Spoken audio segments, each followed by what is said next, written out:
they are just comparing to the immediate benefits or the advantages that the individual perceives of getting into a marriage, and long-term impacts. So here they define what is called as adaptation.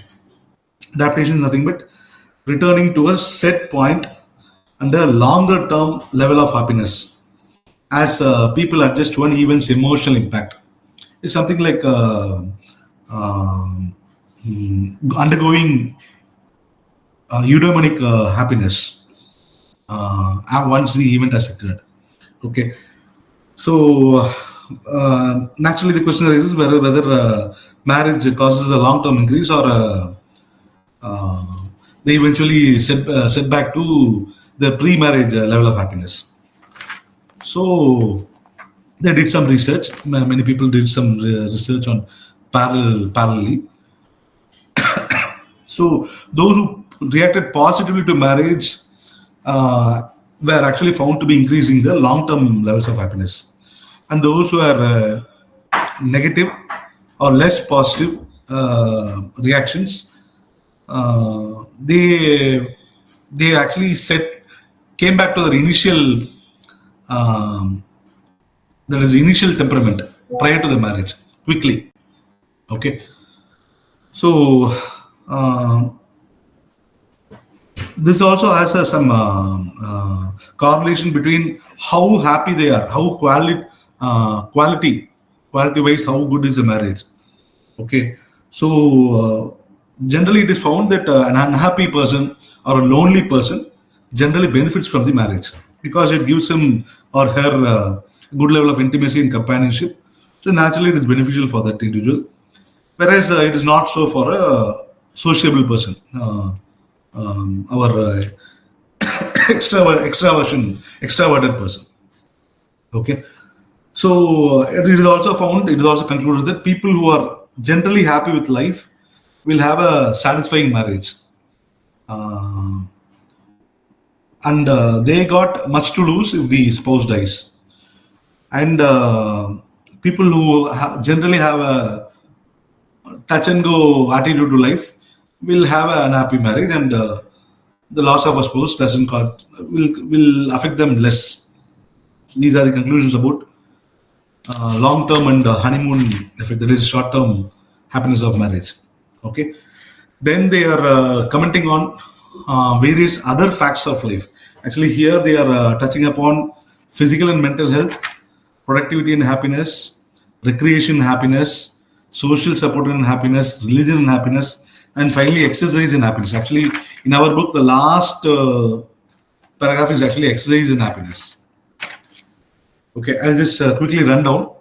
If somebody has a book, that will be easier for them. I'm going page by page only, so it will be easier for them. So page 30. Now the connection between subjective well-being. Can anyone recall what is subjective well-being?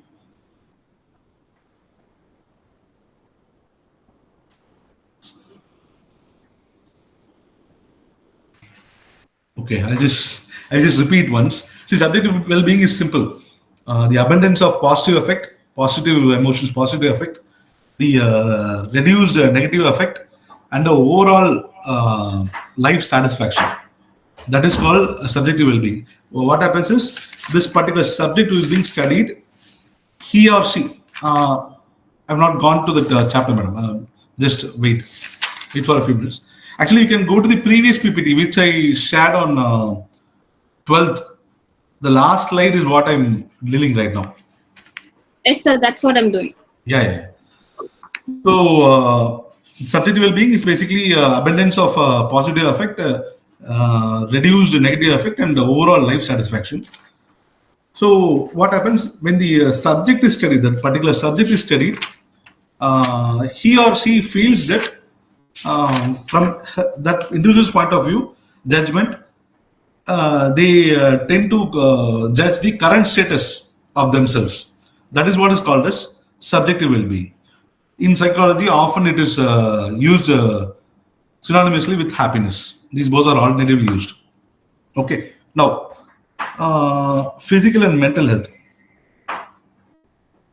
So, when they mean physical health, physical health, it, yeah, it naturally means that how happiness induces our physical well-being, how it is going to affect us and give us a positive effect in the long term.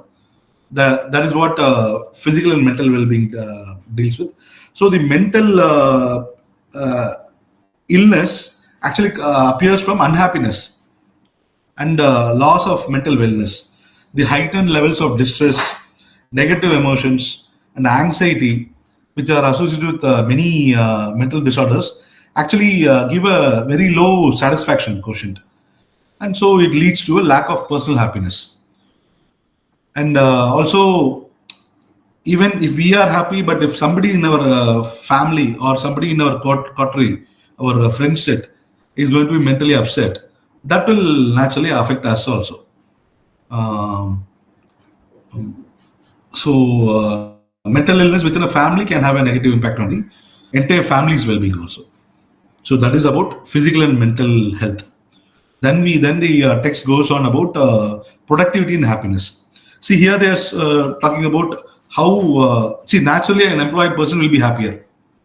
There is a source of income, whatever he or she thinks they can procure, they can enjoy that. So naturally they are more happier, and an unemployed person will be less happier, and a person employed in a skilled sector will be more happier than a person employed in an unskilled sector.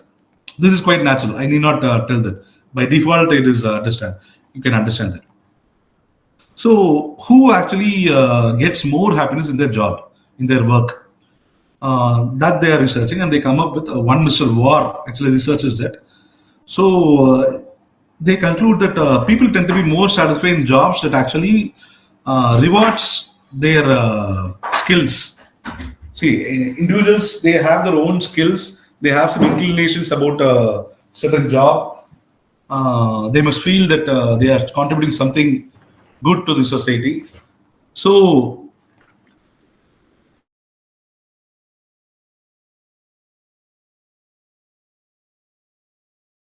other works. So the other factors which actually gives job satisfaction are a clear role. Actually, this comes in public administration also, be it public administration or social anywhere. What happens? There should not be any ambiguity, or the purpose of your job is well defined. So, clear role definition is paramount for job satisfaction.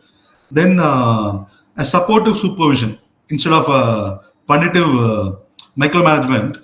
Instead of that, a supportive supervision and opportunities for interpersonal contact with the colleagues, peer level, and I must be feeling good about my position in that job.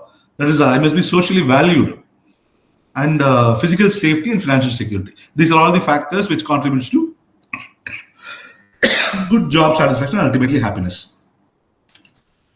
And conversely, I mean not conversely, naturally what happens? Good happiness leads to higher productivity. Um, so this is about productivity and happiness. Then goes to education. So naturally, people who are well educated are happier. By default, they're happier.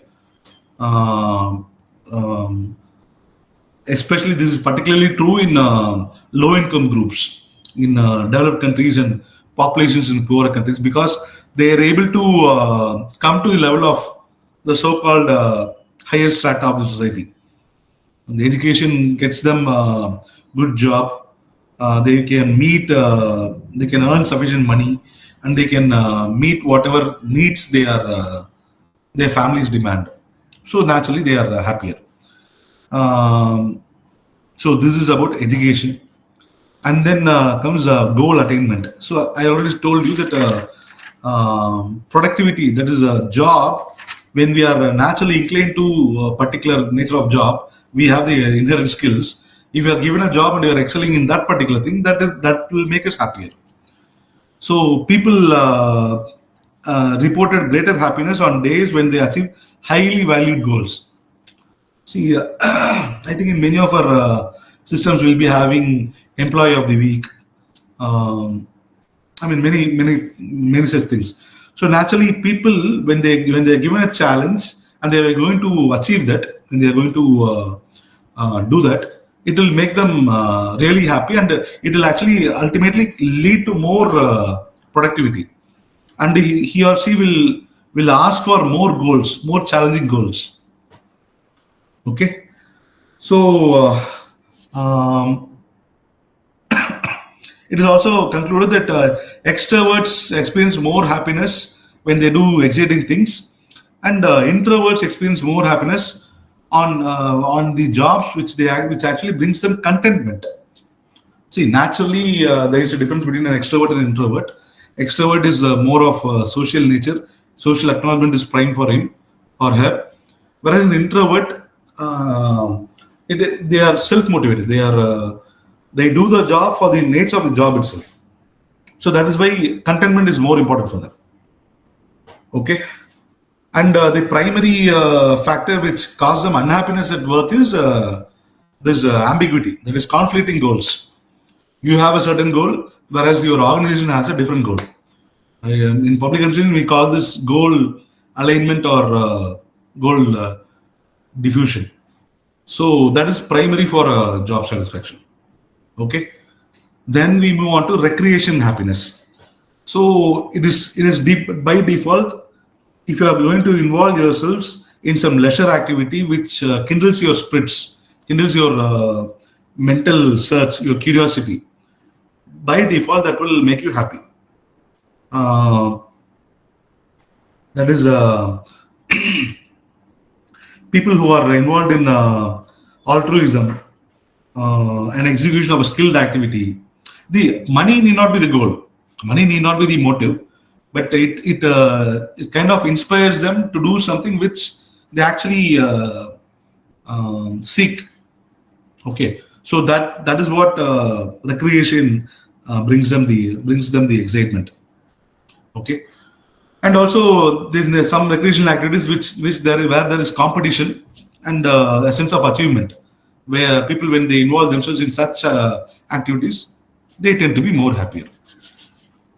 And then social support and happiness. So see, when we have a good relationship, when we feel that our friend or a spouse or whichever relation, when we feel that they are confidential meaning we disclose something to them, and they don't judge us, they don't how do I put it, they don't gossip, or point fingers at us. When this is there, that is one of the biggest um, satisfaction an individual can have. So conflicting relationships, actually the relationship between happiness, there are three main factors, main reasons. They are actually given in page number 33 of our text. That is, happy people generally they select friends and confidence because they are attractive companions, attractive for them, meaning they'll motivate us, they'll keep us elated, excited. So happy people tend to choose such friends. And uh, also when we are depressed, when we are losing our focus, they tend to alter us, they tend to correct our path. Okay. And the second, confiding relationships, actually naturally there is a sense of affiliation. Human being, as I discussed in the previous session, human being requires a sense of belonging. And when there is a circle for you, that is, this is my people, my set of society. If when there is a inclination to them and it's going good, that makes them happy and satisfied.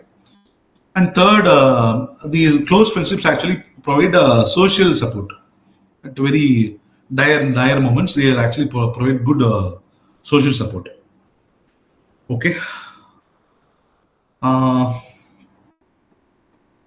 then religion and happiness. See, in our text, it is actually religion exercise. So the first part is religion. why involving in religion makes the people happy. That is, it gives them a coherent belief system. அது நம்ம நிறைய நிறைய டிஸ்கஷன்ல பாத்தீங்கன்னா when we are talking in our philosophical thing,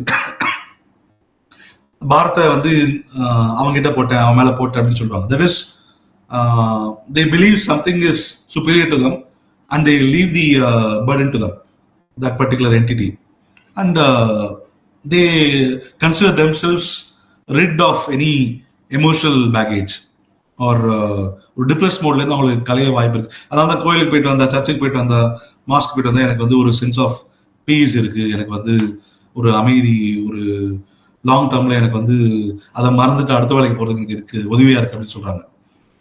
So that makes them intrinsically motivated. That leads to happiness. Two is when you are going to routine, in a routine manner, you're going to some place, you're going to attend at some community that will offer a good social support. You relate with a set of people that will offer a social support. ஒன்றும் இல்லை, ஒவ்வொரு வாரமும் போய் நம்ம ஒரு இடத்துல போய் பார்த்தாலே அதுவே வந்து நம்மளுக்கு ஒருத்தவங்களை ஒரு செட் ஆஃப் பீப்புளை பார்த்தாலே that will make us happier. So that is there. And three, actually involvement in religion is often associated with a physically and psychologically healthier lifestyle. அதாவது religion lays down some norms. அதாவது see, for example, there must be no drinking or certain sinsல வந்து you don't involve yourselves. அது மாதிரி there are certain laid down norms in each religion. So when they are going to abide by that and they are going to do that, you feel happy, your society, your family runs good, society respects you better. That ultimately makes you happy. This is about religion and happiness. Then they talk about exercise and happiness. அது இதில் வந்து short term and long term சொல்றாங்க. That is short term exercise வந்து how it makes is ஹாப்பினா, that leads to release of endorphins, morphins, and all those hormones which actually play a larger role in making us happy. And the long term exercise actually it helps in better cardiovascular functioning. It leads to a fitness. It gives a good improvement in our idea of our own self. We feel good, we feel active, we feel fit. So also regular exercise actually it is said that it prevents aging also, prevents weight gain and prevents aging also. So people who exercise regularly, especially in the company of others, they also reap the benefits of social support. Okay, so these are all the other facts of life. How happiness, all these factors give us happiness. Seri. Okay. Then we move on to positive emotions and well-being, and then cultivating positive emotions. First, I'll deal with these two chapters first, and then we move on to positive traits. Now, I'll try to run down till at least positive traits. If there is time, we'll actually cover positive beliefs also. But I'll quickly try to run down. So far, okay. Any doubts or anything to be discussed?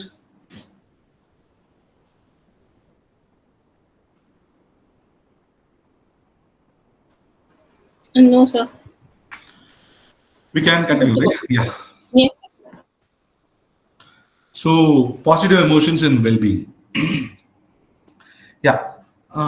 See, generally it is found, that is even a traditional psychology or in a general human nature is actually we focus more on our negative emotions. That is, when we are nervous when we fear, we are scared of something, we naturally tend to be losing our self-control. Whatever contentment, whatever joy we have felt, that single instant everything is lost. So, but this is because of the general medical wisdom that constantly reminds us about the damaging effects of prolonged negative emotions.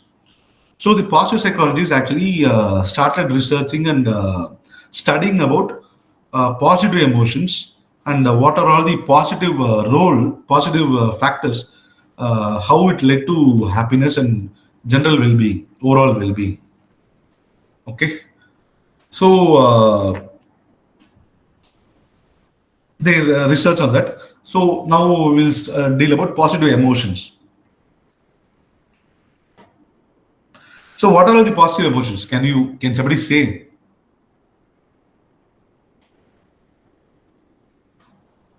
There are a variety of positive emotions.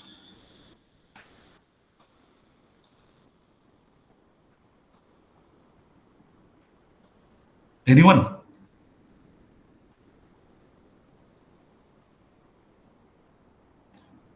Am I audible? Yes, you are, sir. So happiness, happy tears, joy, winning. Cheer. Can you hear me? Yeah, winning, thankful.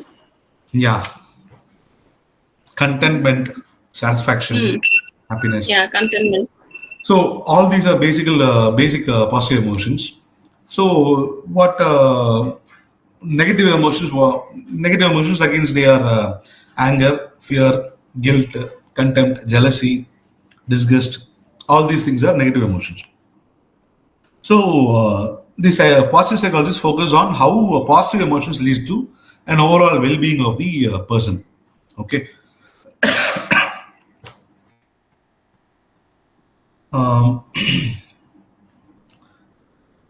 so what they find is actually whenever a person smiles, whenever a person laughs, or in psychology what we call it as flourishing, when they try to think about something good in their life, in the past.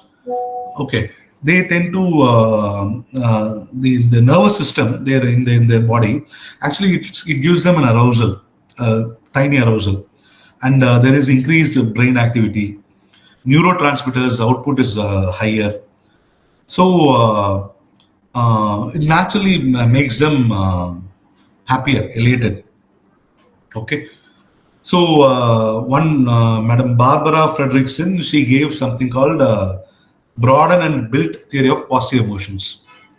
Okay, this slide, the current slide, actually talks about all the positive emotions and well-being. Also, the bottom part talks about the negative emotions. Okay, next slide, ma'am. Okay, Barbara Fredrickson, she actually proposed something called broaden and build theory. I think I've already touched in our second chapter, if I'm not wrong. It's quite basic actually. If in your text, if you see page number 39, that algebra, that flowchart will tell you what broaden and build theory is. It basically what it says is it basically tells about how positive emotions broaden our possibilities, our thinking, how open it makes us, and how this expansion in our mental state actually builds physical, psychological, and social well-being. So that is what broaden and build theory of positive emotions. Uh, so there are two distinctions which are being made in this when Fredrickson actually proposed this theory. The first one is between mood and emotion. So can anyone say what is mood and what is an emotion? Which is longer? Emotion is longer, No, emotions are something similar to temporary. our hedonic thing, short term. Okay. Mood Okay. is a long term state. Okay. Okay, so see, mood is more of a generic concept, a general concept, whereas emotions we can actually strictly label them. Individual emotions we can actually label them, fear or joy. We can label them individually. We can label them. Whereas mood is a generic thing. Emotions are actually temporary states that are tied to some meaningful event that has happened. But mood is over a longer period of time, a week or a month or whatever. So unlike mood, mood it is either good or bad. That is pleasant or unpleasant. That's all. Whereas when you are talking about emotions, you talk about joy, surprise, anger, fear, disgust. There are many things. It can be discretely classified. So, Frederickson's theory is actually focused on discrete positive emotions like joy, interest, love, pride, contentment. So they focus on the discrete topics that can be actually classified and judged, gauged. Okay, this is the first distinction she makes between mood and emotions. The second distinction is she says that positive emotions should not be confused with simple sensory pleasures. Like when you are hungry and you feel and you take some good food, you instantly feel gratified. You instantly feel good. Or when there's a sexual gratification. So that temporary sensory pleasures should not be confused with positive emotions. So, she also goes on to say that sensory pleasures are actually automatic responses. See, we may feel hungry, so if we take food, we become glad.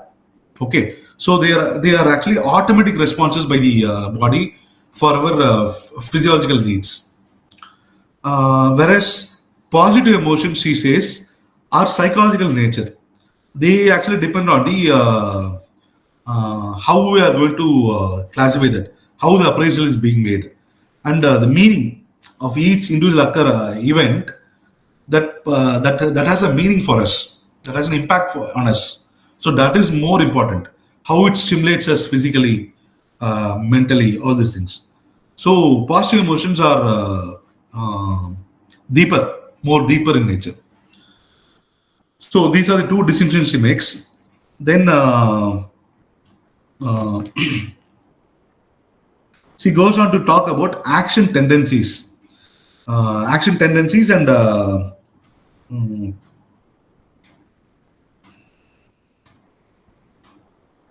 yeah. See, what is an action tendency? Just the word says, as the word says. See, for example, what is fear actually? எப்ப நம்ம பயப்படுறோம்?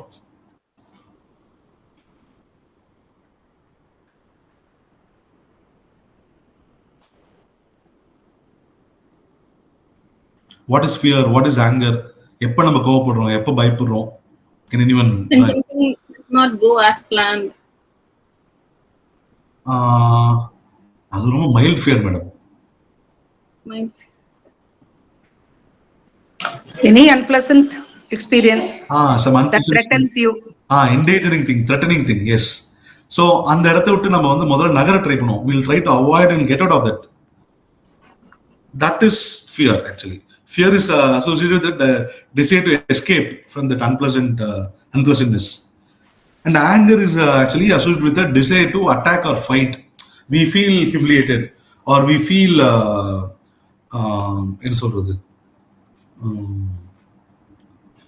நம்மளோட self esteem வந்து question பண்ணிட்டாங்க அப்படின்னு சொல்லிட்டு கோவம் வருது, ஆர் நம்மளை பெலிட்டில் பண்ணிட்டாங்க அப்படின்னு. So we feel to we go and attack பண்ணணும், ஃபைட் பண்ணணும் அப்படின்னு வர்றது தான் அந்த ஆங்கர் வருது. And so this is called action tendency. All these negative emotions, they actually lead to only specific action tendencies. Even from a biologically point of view, இது வந்து என்னன்னா இந்த all this negative emotions actually help us in survival. அதாவது இந்த இனிஷியலா positive psychology first introduce பண்றப்பே சொல்லியிருப்பேன். Positive psychology focus on positive emotions, happiness, everything, but also it does not negate negative emotions. So that is what she says here. அதாவது some of the negative emotions are helpful for us in times of survival. So அதை அவங்க focus பண்றாங்க. That is what she terms as action tendencies. And whereas positive emotions அப்படி கிடையாது. They do not actually it cannot be restricted to a specific action tendency. அப்படிலாம் கிடையாது. See, for example, joy may come from a variety of it may arise from variety of things. A desire to play when we are curious, no, when we are searching something over the internet, நம்மளுக்கு தெரியல அப்படின்னு search பண்ணி அது கிடைச்சிச்சுன்னா that also makes us joyful. exploring new possibilities. ஒரு trip போறதுக்குன்னா உடனே we instantly become joyful. When we find some good talent, creative talent, over the net or whatever. That is why Insta Reels appeal to us. So all these things makes us joyful. Okay. Also, they also contribute positively to our well-being. See, for example, when play, நம்ம playful joyful சொல்றோம் இல்லையா? So play actually for children, it helps them build the strength and stamina. Even for adults, நம்ம corporate இதுல பாத்தீங்கன்னா when they are organizing some events பாத்தீங்கன்னா plays, சின்ன plays actually they tend to motivate us. Why? Because we instantly feel gratified at that moment. It's some physical activity which tests our strength or stamina. So it gratifies it tries to express our strength or inner strength or intellectual talent.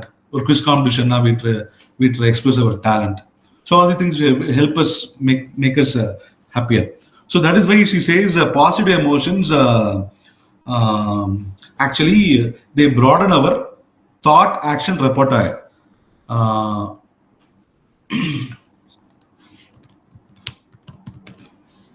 What is a repertoire? அதாவது உங்களுக்கு சிம்பிளா சொல்றதுன்னா ஒரு ஆர்மரி வரை வச்சுக்கோங்களேன். இப்போ for example ஒரு நம்ம இவர் இருக்காரு, தட் இஸ் பாகுபலி இருக்காரு, அவர் அந்த ஆரோ எடுத்து பண்ணும்போது அவர் அம்பலா வச்சிருக்காரு இல்லையா? So whatever equipments, whatever talents we have in our armory, in our skill set, sample space, that is called a repertoire.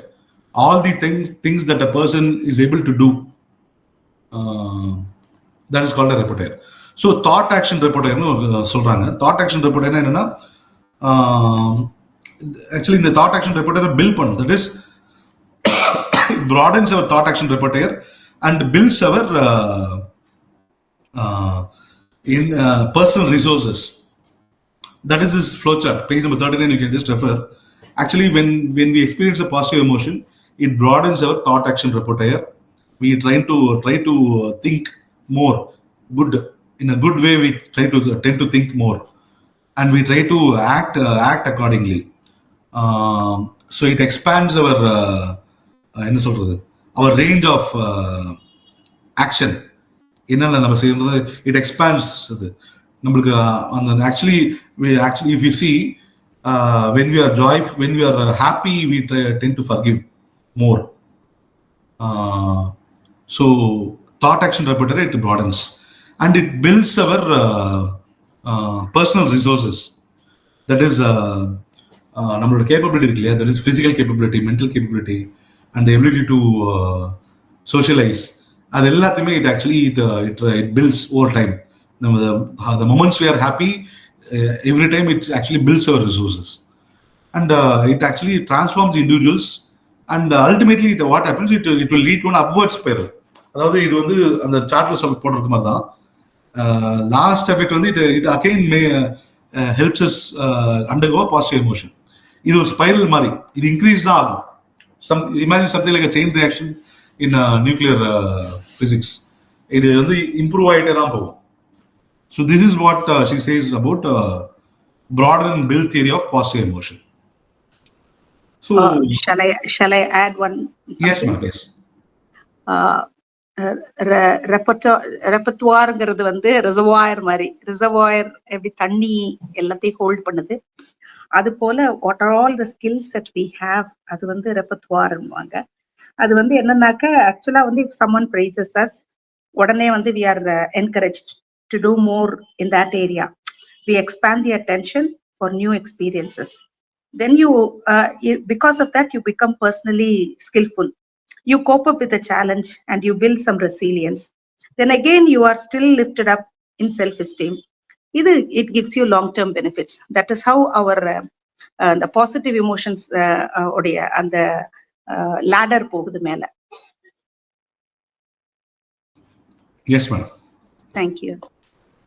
Well said. அதாவது ஒரு சொன்னதான், நம்ம what we think as undoable, what we thought as not for us, அது எல்லாமே பார்த்தீங்கன்னா happiness and constant positive emotions actually நம்மளை அதை equip பண்ணும். Over time it will equip us. So this is what is about broaden and build theory. Broaden and build theory is a repeatedly asked six mark question. இதுல பெருசா உங்களுக்கு இல்லை, just quickly revise. Barbara Frederiksen ப்ரொபோன் பண்ணது. அவங்க வந்து she studies about, propounds about how positive emotions help build our physical, psychological and social resources. இதுதான் வந்து one of the earliest theories describing the possible value of positive emotions. So இதில் வந்து அவங்க என்ன சொல்றாங்க, ரெண்டு டிஸ்டிங்ஷன் பண்றாங்க. That is mood and emotion she differentiates, and then she says that positive emotion should not be confused with simple sensory pleasures. அப்புறம் negative emotions, அதாவது specific action tendencies பற்றி பேசுகிறாங்க. How negative emotions are born out of certain things, certain specific actionsனால. Whereas positive emotions அப்படி கிடையாது. They do not fit in the notion of specific action tendencies.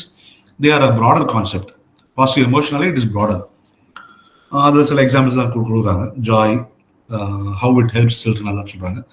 Then இந்த flow chart, அதாவது how it builds broadens our thought action repertoire, and how it builds our personal resource and transforms us over time, how it transforms individuals and produces upward spirals, and again contribute to come back to a positive emotion. இது அப்படியே build ஆகுது. So this is what is called as a broader and built theory. So இது சொல்லும் போது அவங்க வந்து she is discussing something called self-focusing. That is, when you are undergoing a negative emotion, we actually restrict our circle. We close up our world. We become more focused on on ourself only. அதாவது இவங்க நம்மளை நினைப்பாங்க, அவங்க நம்மளை நினைப்பாங்க, ஆக்சுவலாக அவங்க நம்மளை பற்றி நினச்சதே மாட்டாங்க. But when we are undergoing negative emotions, these questions will be more pronounced for us. And அந்த எமோஷன்லேயே will be absorbed. It actually, நம்ம டெக்ஸ்ட்ல ஒரு நல்ல வார்த்தை சொல்லிருக்காங்க, it actually results to something called tunnel vision. And there is a limited, எந்த ஈவெண்ட்டுக்குமே வந்து what happens, we only consider the limited possibilities. இவங்க இதனால தான் நம்ம செஞ்சிருப்பாங்க, நம்மள குறை சொல்றதுக்காக இப்படி பண்ணிருக்காங்க அப்படின்னு சொல்லிட்டு we restrict ourselves. That event may have occurred due to a variety of reasons. Permutation combination பார்த்தா நிறைய நடந்துக்கும். But we restrict ourselves when we are undergoing negative emotion. So it actually disturbs the opening up of the person. So that is where Fredrickson and her colleagues actually do an experiment. அந்த எக்ஸ்பெரிமெண்ட்ல என்ன செய்யறாங்கன்னா, they ask the subjects to watch some emotionally charged film clips. அது வந்து ரொம்ப positive, அதாவது ரொம்ப pleasure கொடுக்குற மாதிரி ஜாய்ஃபுல்லாக இருக்க ஃபிலிம் கிளிப்ஸ் கொடுத்துருப்பாங்க. ரொம்ப அவங்கள வந்து கோவப்படுத்தக்கூடிய ஃபிலிம் கிளிப்ஸ் கொடுத்துருப்பாங்க. அவங்கள fear, that is to make them fear, horror மாதிரி அந்த மாதிரி ஃபிலிம் கிளிப்ஸ் கொடுத்துருப்பாங்க. தென் சம் நியூட்ரல், அதாவது நேச்சுரலி ஒரு எக்ஸ்பெரிமெண்ட்ல பார்த்தா கண்ட்ரோல் வந்து நியூட்ரல் தான். ஸோ அந்த நியூட்ரல் இதுவும் கொடுத்துருப்பாங்க. Madam, I not made that a slight in this explaining. So இது மூணுமே கொடுக்குறாங்க. அதாவது இந்த மாதிரி கிளிப்ஸை வந்து அந்த சப்ஜெக்ட்ஸை பார்க்க வைக்கிறாங்க. அண்ட் வாட் ஹேப்பன்ஸ்,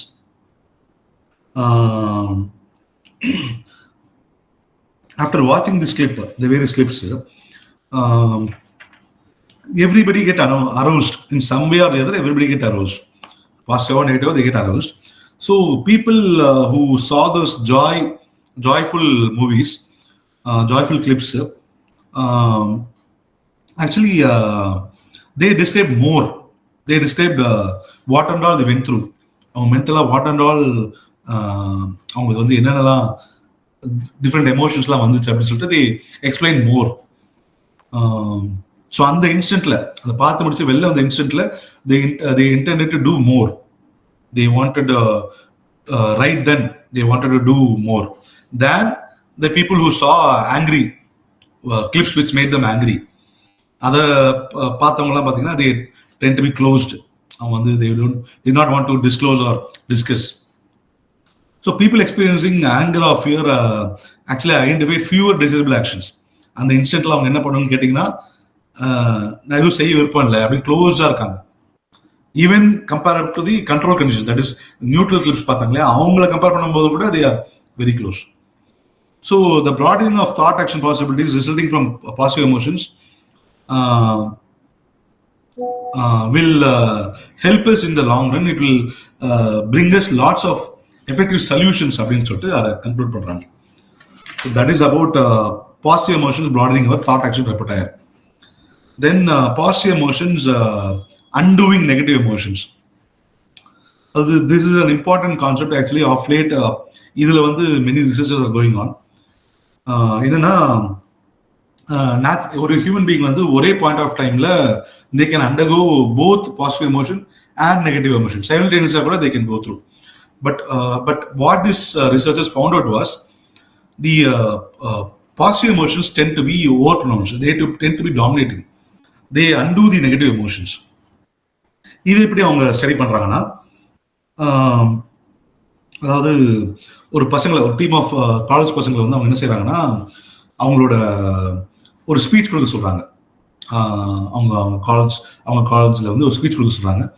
அந்த ஸ்பீச்ல என்னன்னா, they were asked to tell about how good they are or how good friend he or she is.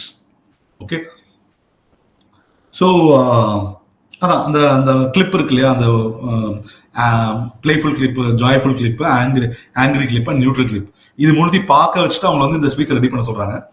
So they find that whoever watch the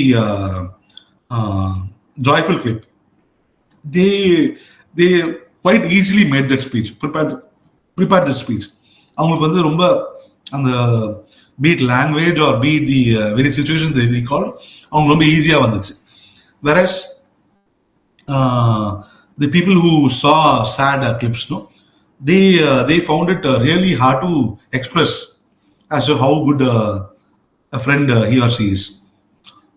So this is the effect of happiness or negative emotions on இது அப்படின்னு சொல்லிட்டு பார்க்குறாங்க.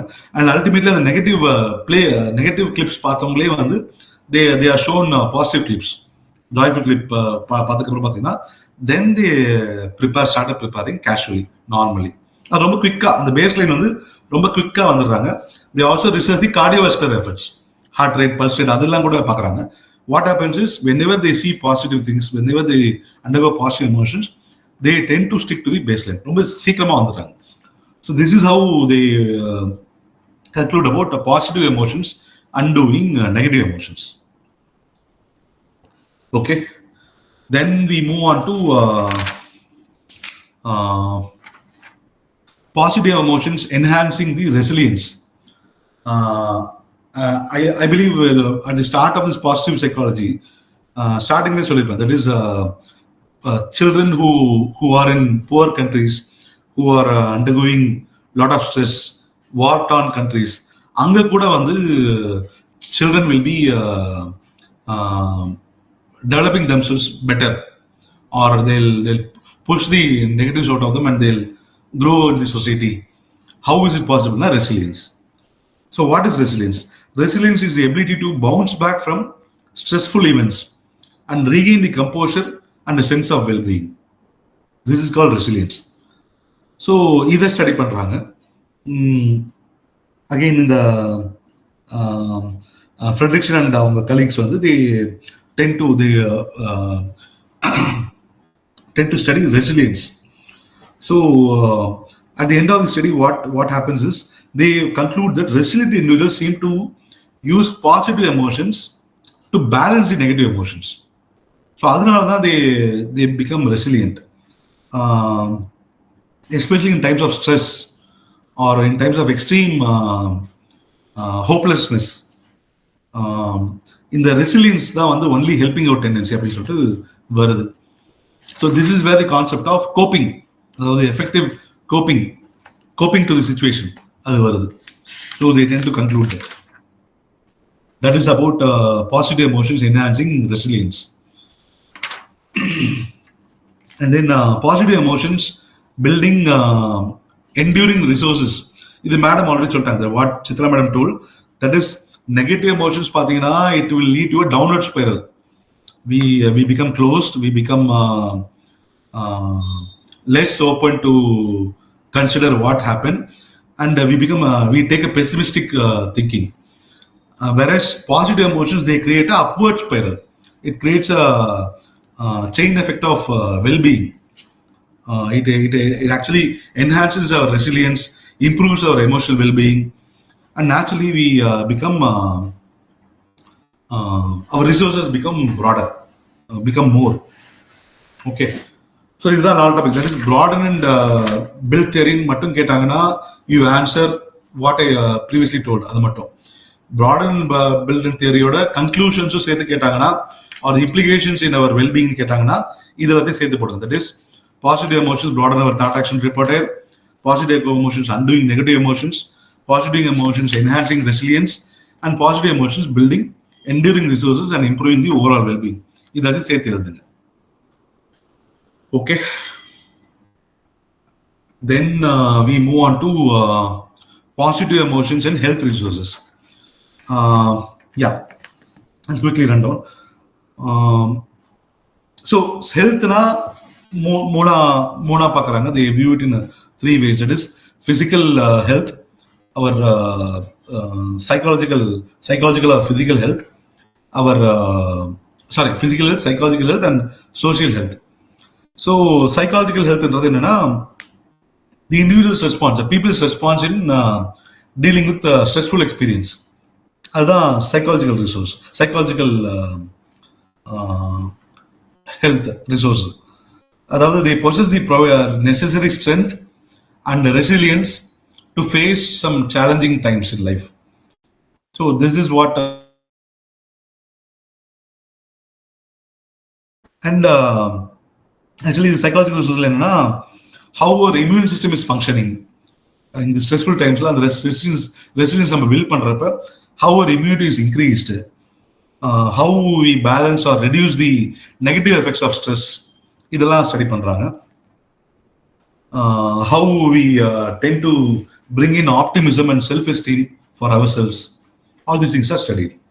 So this is about psychological resource. Psychological resource actually shall I go one by one? Physical அப்படியே போறேன், ஒன்னொன்னா போறேன். So physical health, positive health, impact of positive emotions on physical health ன்னு வரப்பதான் a branch called psychoneuroimmunology comes to the fore. அதாவது simply put என்னன்னா நம்மளோட brain, nervous system, our endocrine system and our immune system, இது எல்லாத்தையும் வந்து study பண்ணுவாங்க. Study பண்ணி how positive emotions create a good impact on these systems of our body. இதை study பண்றது தான். ஒரு எக்ஸாம்பிள் சொல்றதுன்னா see whenever you are going to speak in front of a large audience, we generally tend to develop sweaty palms, கைகளோட வேர்க்கும் அப்படியே, or we develop dry mouth. So இதெல்லாம் ஏன் நடக்குதுன்னா this is a typical example of how the mind affects our body. Okay. Or when you are having fever, you can actually go through, understand how the mind affects our how the body affects our mind. We feel low, we feel less resourceful. So in the basis of which they are studying, adula vandu they are talking about T cells, natural killer cells, and hormones, production of hormones and antibodies. அப்புறம் அந்த antigens, இது எல்லாமே அவங்க study பண்றாங்க. Should I go in depth or you can read this part? Physical health, I think we've already covered in our AGP. Madam? I don't know எப்படி அவங்க friends feel பண்றாங்க தெரியல, because I don't mind. நீங்க விட்டுட்டு போனீங்கன்னா பரவாயில்ல, we will just go through. நான் ஒரு 2 நிமிஷம் குயிக்கா சொல்றேன். 2-3 கான்செப்ட் மட்டும் முக்கியம், அது மட்டும் சொல்லி ஹைலைட் பண்ணிட்டு ஃபாஸ்டா சொல்றேன். அதாவது என்னன்னா especially during exam timesல பாத்தீங்கன்னா they find that students actually find their immune system actually being vulnerable. It actually, the functioning actually decreased. அந்த NK செல்ஸ்னு சொல்றோம் இல்லையா, அந்த NK செல்ஸோட நேச்சுரல் கில்லர் செல்ஸ் வந்து கிராஜுவல் டிக்ரீஸாக இருந்துச்சு. And they also felt some difficulties in the respiratory process. ஏன்னா this is all because of stress during exam times. So they conclude that depressed people are more vulnerable to illness, and because of reduced body defenses, ஒரு chronic depressionல போயிடுறாங்க. It causes to respiratory problems also அப்படின்னு சொல்லிட்டு வராங்க.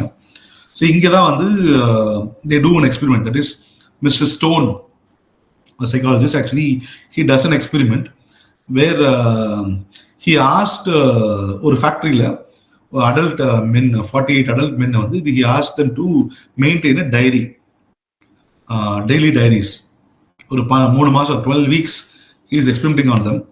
So they were asked to record their moods and the experience of work at home, leisure activities, relationship with spouse, children, friends.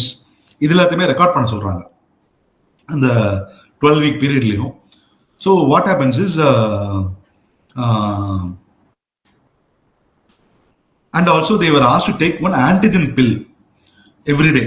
அந்த 12 weekலையும் பார்த்தீங்கன்னா every day they are asked to take one antigen pill. What is an antigen? It is an actually substance that is capable of generating an immune response, which helps us develop our antibodies. So in the pathogens இருக்குல்லையா, disease causing microbes இருக்குல்லையா, அதுக்கு protection இந்த antigenனால antibodies வந்து they become the protection for our body. So என்ன ஆகுதுன்னா, those workers who recorded more positive events, பார்த்தீங்கன்னா they tend to be more healthy, more stronger compared to those people who recorded negative events. Okay, so this is a study.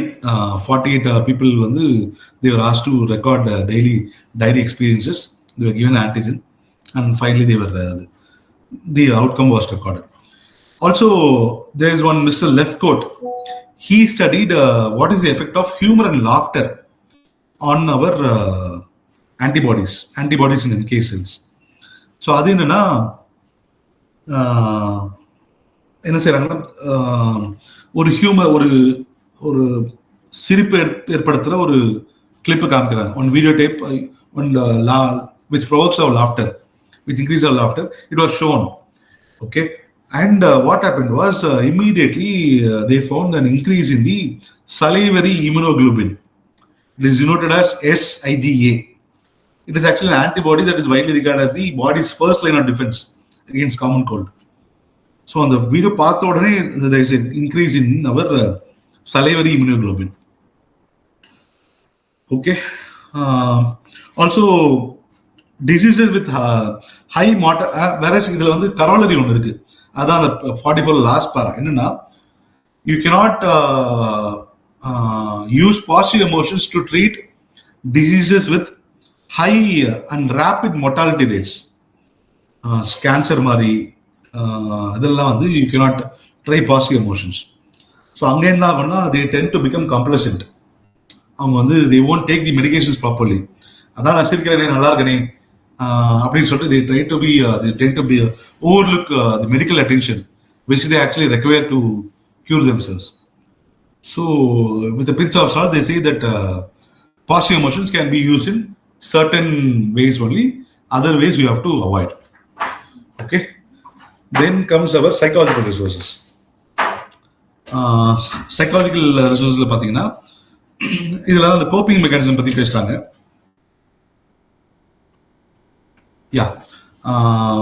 Coping with ஸ்ட்ரெஸ்னா அதில் வந்து அதாவது coping வந்து ரெண்டாக பிரிக்கிறாங்க. there are 2 types of coping. There is problem focused coping and emotion focused coping. Problem focused என்னன்னா, see, based on the problem, based on the threat, okay, we alter our reaction to it, or we try to avoid. இப்போ for example, எனக்கு வந்து நெட்ல வந்து somebody is tormenting me, somebody is what do you say, என்னை வந்து target பண்றாங்க அப்படின்னா, I try to block them straight away. I try to avoid such situations. So that is problem focused coping. And there is something called emotion focused coping. அது எப்பன்னா, ஒரு ஒரு stressful experience வருதுன்னா அதுக்கான ரெஸ்பான்ஸா, அதாவது we try to change or reduce our response to a stressful experience. This is what is called as emotion focused coping. இதுல வந்து ஒரு clarity இருக்கணும். தட் இஸ் என்னன்னா, பாசிட்டிவ் ப்ராப்ளம் ஃபோக்கஸ் கோப்பிங்ல வந்து we try to attack the problem, அதாவது அந்த sources of stress இருக்கு இல்லையா, அதை கூட அட்டாக் பண்ணி we try to do away whatever alternatives are there. இல்ல வந்து we seek help from a counselor, இதெல்லாம் செய்யறோம். This is called positive அது problem focused coping. Whereas emotion focused copingல we actually tend to reduce or change our response. We actually deny the problem itself exists. Complete deny பட்டு போறது. That is emotion focused coping. Two coping behaviors. And இதுல third type வந்து ஒன்னு கொண்டு வராங்க. That is Aspinwall and Taylor. They suggest something called proactive coping. அதாவது இன்னொரு நாள் பின்னால் in future something stressful is about to happen. So I'm going to prevent that from happening. So that is called proactive coping. See, for example, you find some symptoms of some illness, some symptoms. So you immediately go to a doctor. And the disease varadhukku munnadiye you try to go a doctor and consult and try to prevent it. This is called a proactive coping. அது ஒரு பெரிய இஷ்யூவோ ஒரு serious இல்னஸாவோ வரதுக்கு முன்னாடி avoid பண்றது. Prevention, yes. Proactive coping. So then there is someone called Folkman and Moskowitz.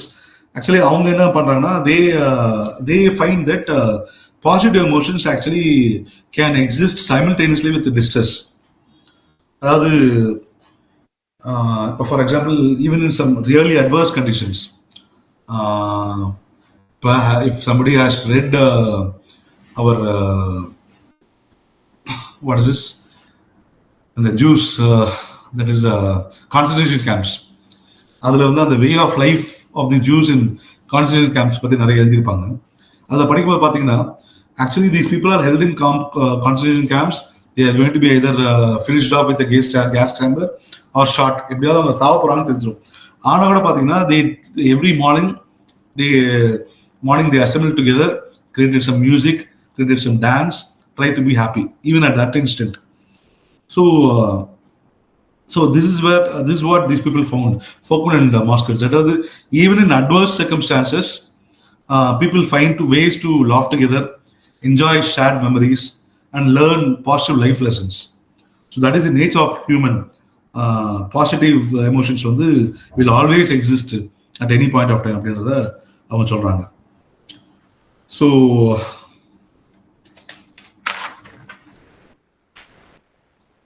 that is about our psychological resources. Okay. இதுல என்னன்னா, application. What is the application of a positive coping அப்படின்றது? Three kinds of coping already சொன்ன மாதிரி.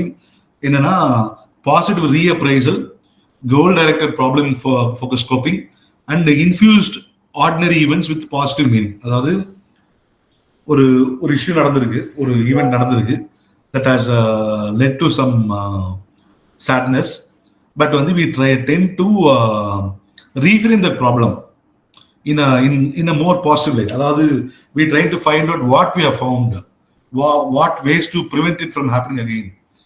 So this is what is called as positive reappraisal.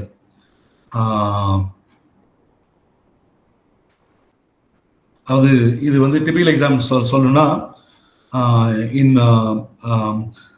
caregivers இருக்காங்க இல்லையா, during caregivers especially treating the patients with terminal illness, அவங்க what feelings they are going through அப்படின்னு பார்க்குறப்ப, they see that their devotion to that caregiving is actually an expression of their love, even among the partners and even in that the hospitals, clinics எல்லாம் கூட. So they tend to feel that their efforts are valued and worthwhile.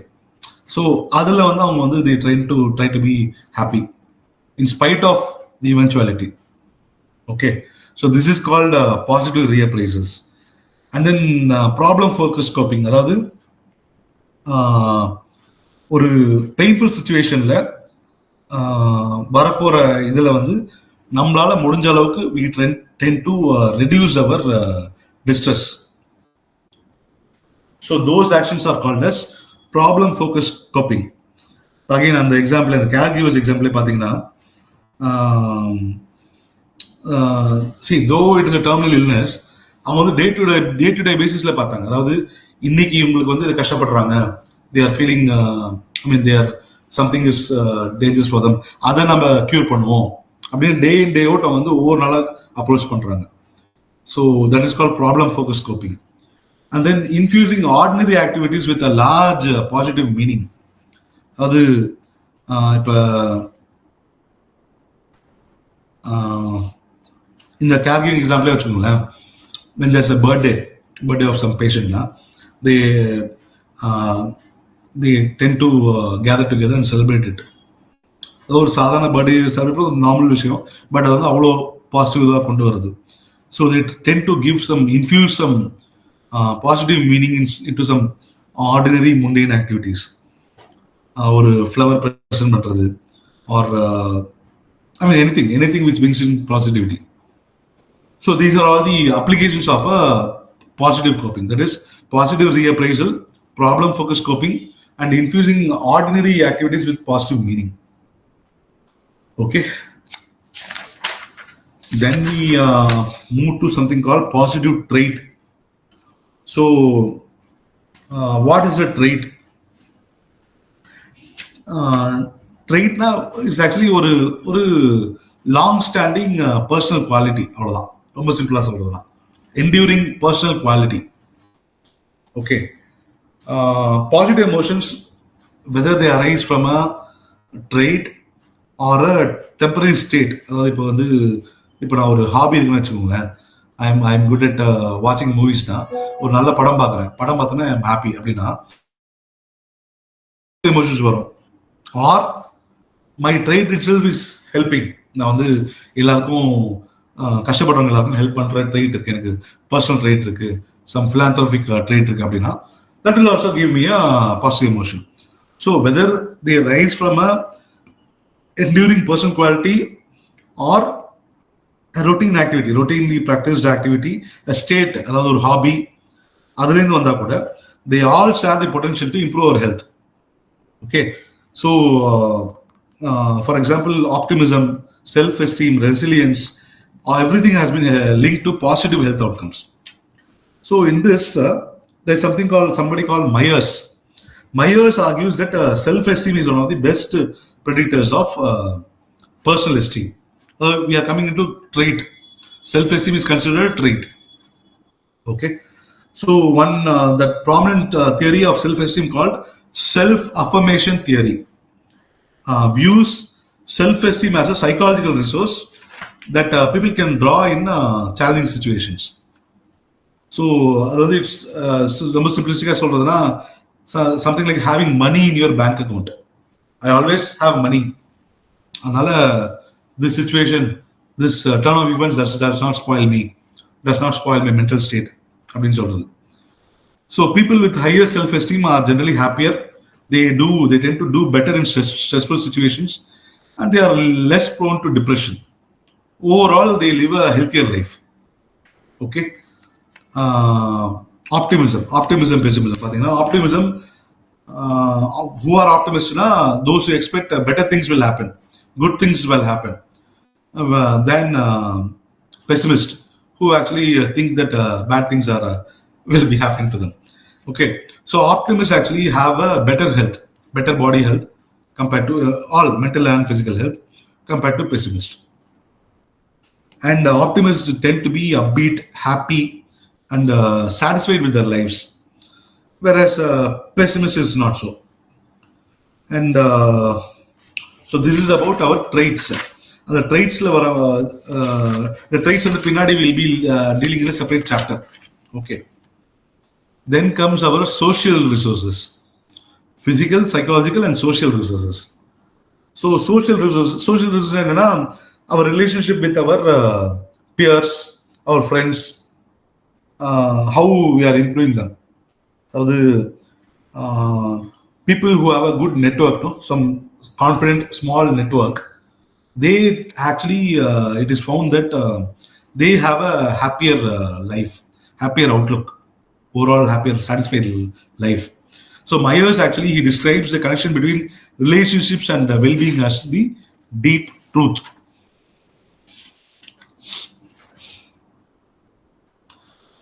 Okay.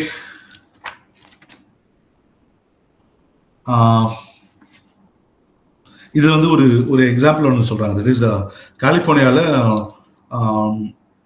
they conduct one follow-up study of some 7,000 California residents, and they found that the more contacts a person had, the longer she or he lived. Longevity வந்து when your contacts, your network is larger, you tend to live better and more அப்படின்ற மாதிரி they arrive. Also statistically also the health risk associated with lack of social ties actually exceeds the risk of a cigarette smoking or obesity. அதனால ஒரு social contact, social interaction ரொம்ப முக்கியம். Okay. But இதுல ஒரு irony இருக்கு. என்னன்னா the same social contacts which contributes to your enduring happiness and joy may also lead to distress and misery. இங்கதான் ஒரு கான்செப்ட் சொல்றாங்க. that is called as buffering hypothesis. அதாவது the role of relationships in health is explained by the buffering hypothesis, which states that social support from others reduces the potential effects of stress. This is called buffering hypothesis. அதாவது இப்போ நம்ம தமிழில் சொல்லுவோம்ல, அதாவது நான் எல்லாத்தையும் சொல்லிட்டேன், அவங்ககிட்ட சொல்லிட்டேன், நான் பட்டுக்க நான் இப்போ என் சோகத்தை எல்லாத்தையும் சொல்லிட்டேன், இப்போ நான் கொஞ்சம் நல்லா இருக்கு, எனக்கு ஐ ஃபீல் பெட்டர் அப்படின்னு சொல்றோம் இல்லையா. That is what you can relate to a buffering hypothesis. When we went out, we tend to feel better. No, when we went out, we tend to feel better. இதுல irony ஒன்றும் இல்லையே. When we share it, social support நமக்கு கிடைச்சிருது. இல்ல, அதுலயே வந்து என்னன்னா alternative இல்லை மேடம். இப்போ வந்து இப்போ ஃபார் எக்ஸாம்பிள் நான் வந்து கான்ஃபிடென்ட் நினைச்சு ஒன்று சொல்றேன், அவங்க வந்து வெளில போய் சொல்லிடுறாங்க, we feel cheated, we feel நம்மளோட பர்சனல் ஸ்பேஸ் இதுவாயிடுச்சுன்னு சொல்றோம். So that leads to more misery, trauma. Yeah. Thank you.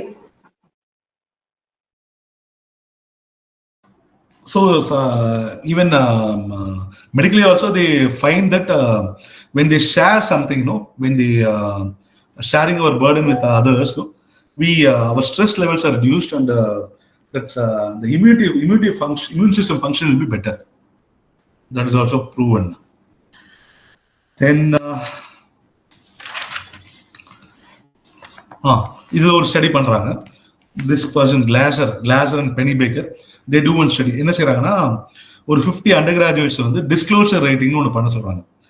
That is அவங்க வாழ்க்கையில் நடக்கிற ரொம்ப personal events or some traumatic events, ரொம்ப stressful events or events of normal mundane things, trivial topics எல்லாத்தையுமே அவங்களை வந்து எழுத சொல்றாங்க. they are asking them to disclose this. ஒரு 20 minutes each day for 4 days எழுத சொல்றாங்க. So the personal trauma actually described by students actually included divorce of their parents, death of a loved one, sexual and physical abuse, failed relationship, loneliness, fears about the future. இது எல்லாமே அவங்க எழுதுறாங்க. Whereas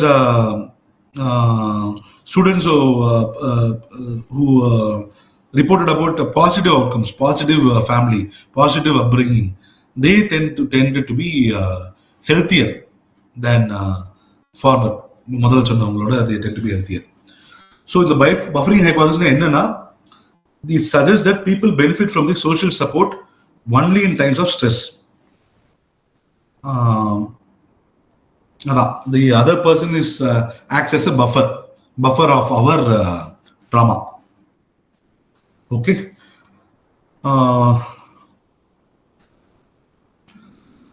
So this is about social resources, physical, psychological, and social resources. Then comes limits of positive emotions. அதுல வந்து என்னன்னா 3 சொல்றாங்க. That is the impact of positive emotions on our health. வந்து all the studies are only in a preliminary stage. The positive psychology study, it is not more than 30 years, 3 decades தாண்டல. So it is all the studies are only at a preliminary stage. It is too early to conclude. Number 2, traumatic experience இருக்கு இல்லையா, அதாவது death of a spouse. Actually, sometimes what happens, it overwhelms our coping responses. நம்மளால தாக்கு பிடிக்காத, நம்மளால adjust பண்ண முடியாத அளவுக்கு sadness peeps in. சோகம் அதிகமாயிடுது, அந்த வெறுமை அதிகமாயிடுது. So their positive emotions does not play a role. And then the third thing is that is prolonged trauma. அதாவது ஒரு பீரியட் ஆஃப் டைம் வந்து ஸ்ட்ரெஸ் கண்டினியூஸாக அனுபவிக்கிறவங்களுக்கு ஒரு சின்ன positive emotion may not have impact more. So they conclude that health benefits of positive emotions can only be relative. It is not absolute. அதாவது இன்னொருத்தவங்களை compare பண்ணப்ப you feel better அப்படின்னா நம்மளால அரை பண்ண முடியும் தவிர it cannot be concluded as an absolute truth. Okay, so that is those are the limits of positive emotions. Then comes positive emotions and well-being, positive emotions and success, and then positive emotions and flourishing.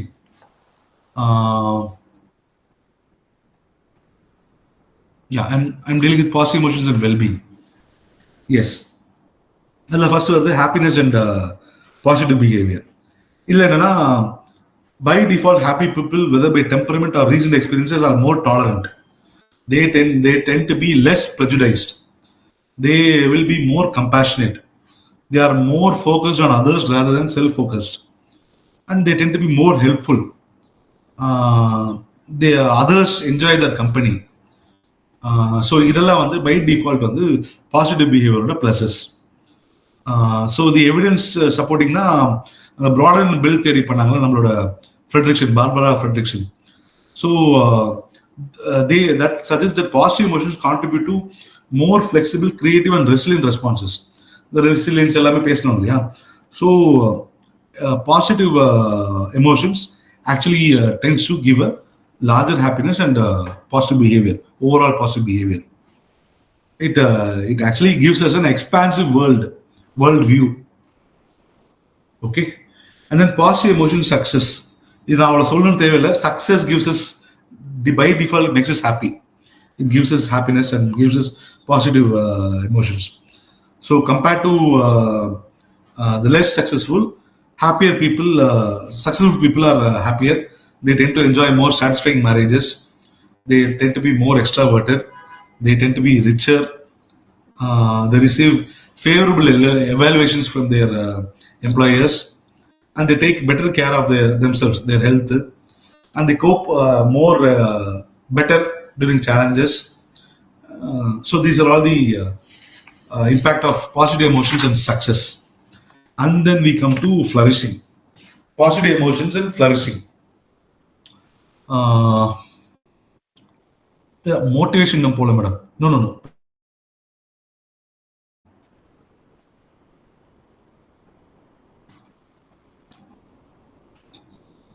Yeah, flourishing again is an important. I think I've already touched what is flourishing. Simpler flourishing சொல்றது என்னன்னா, it is a state of optimal human functioning, where we tend to be excelling in our talents, maximum level. We are giving the performance. That is called flourishing. அது நம்மள வலிமையா இருக்கும்னு நினைச்சுக்கிறோம். That positive feeling. That is called flourishing. So,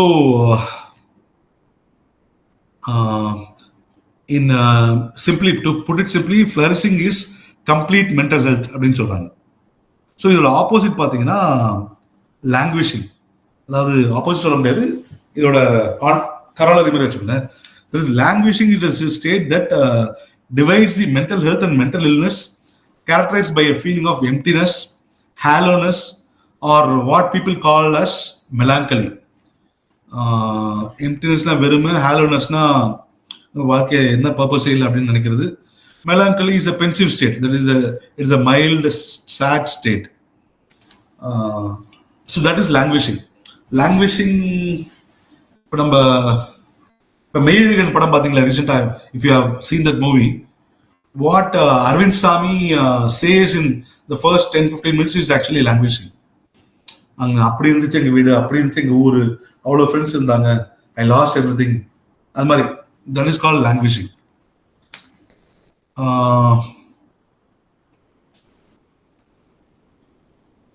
But languishing does not cause serious mental illness, but it doesn't give a happiness either. Adha. Okay.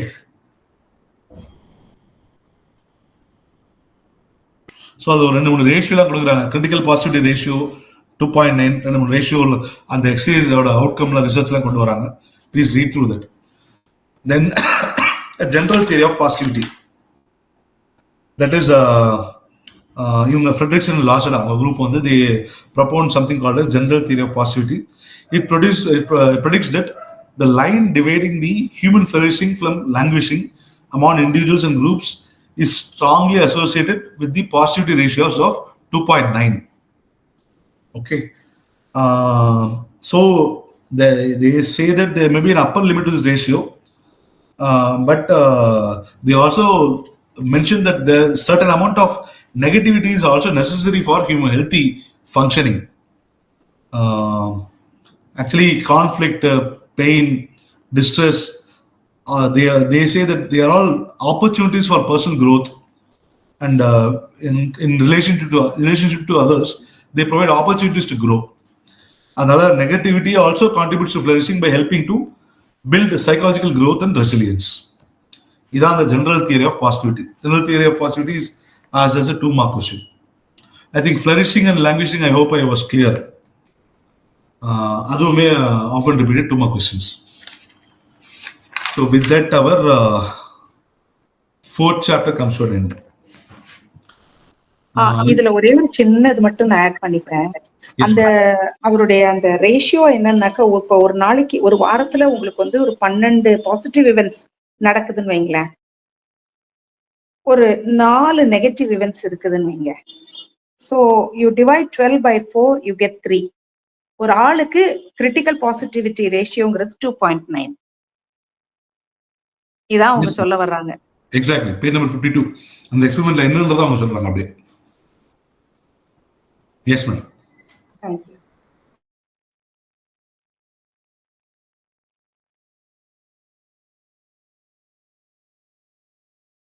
So that is about positive emotions and well-being. Now I quickly move on to cultivating positive emotions. இந்த chapter கொஞ்சம் ஃபாஸ்டா போறேன். இது வந்து 2-3 topics. That is intrinsic motivation, extrinsic motivation, signature ஸ்ட்ரென்த்ஸ்னா என்ன, வர்ச்சுஸ்னா என்ன, and reversal theory and flow. அந்த ஃப்ளோ தியரி முன்னாடி நான் ஹிண்ட் பண்ணிருப்பேன், அந்த flow theory. And finally savouring. These are all the topics we are going to see. Actually, the 5th chapter is very important for positive psychology. When you see your previous question papers, in the chapter வந்து நிறைய கேட்க வாய்ப்பு இருக்கு.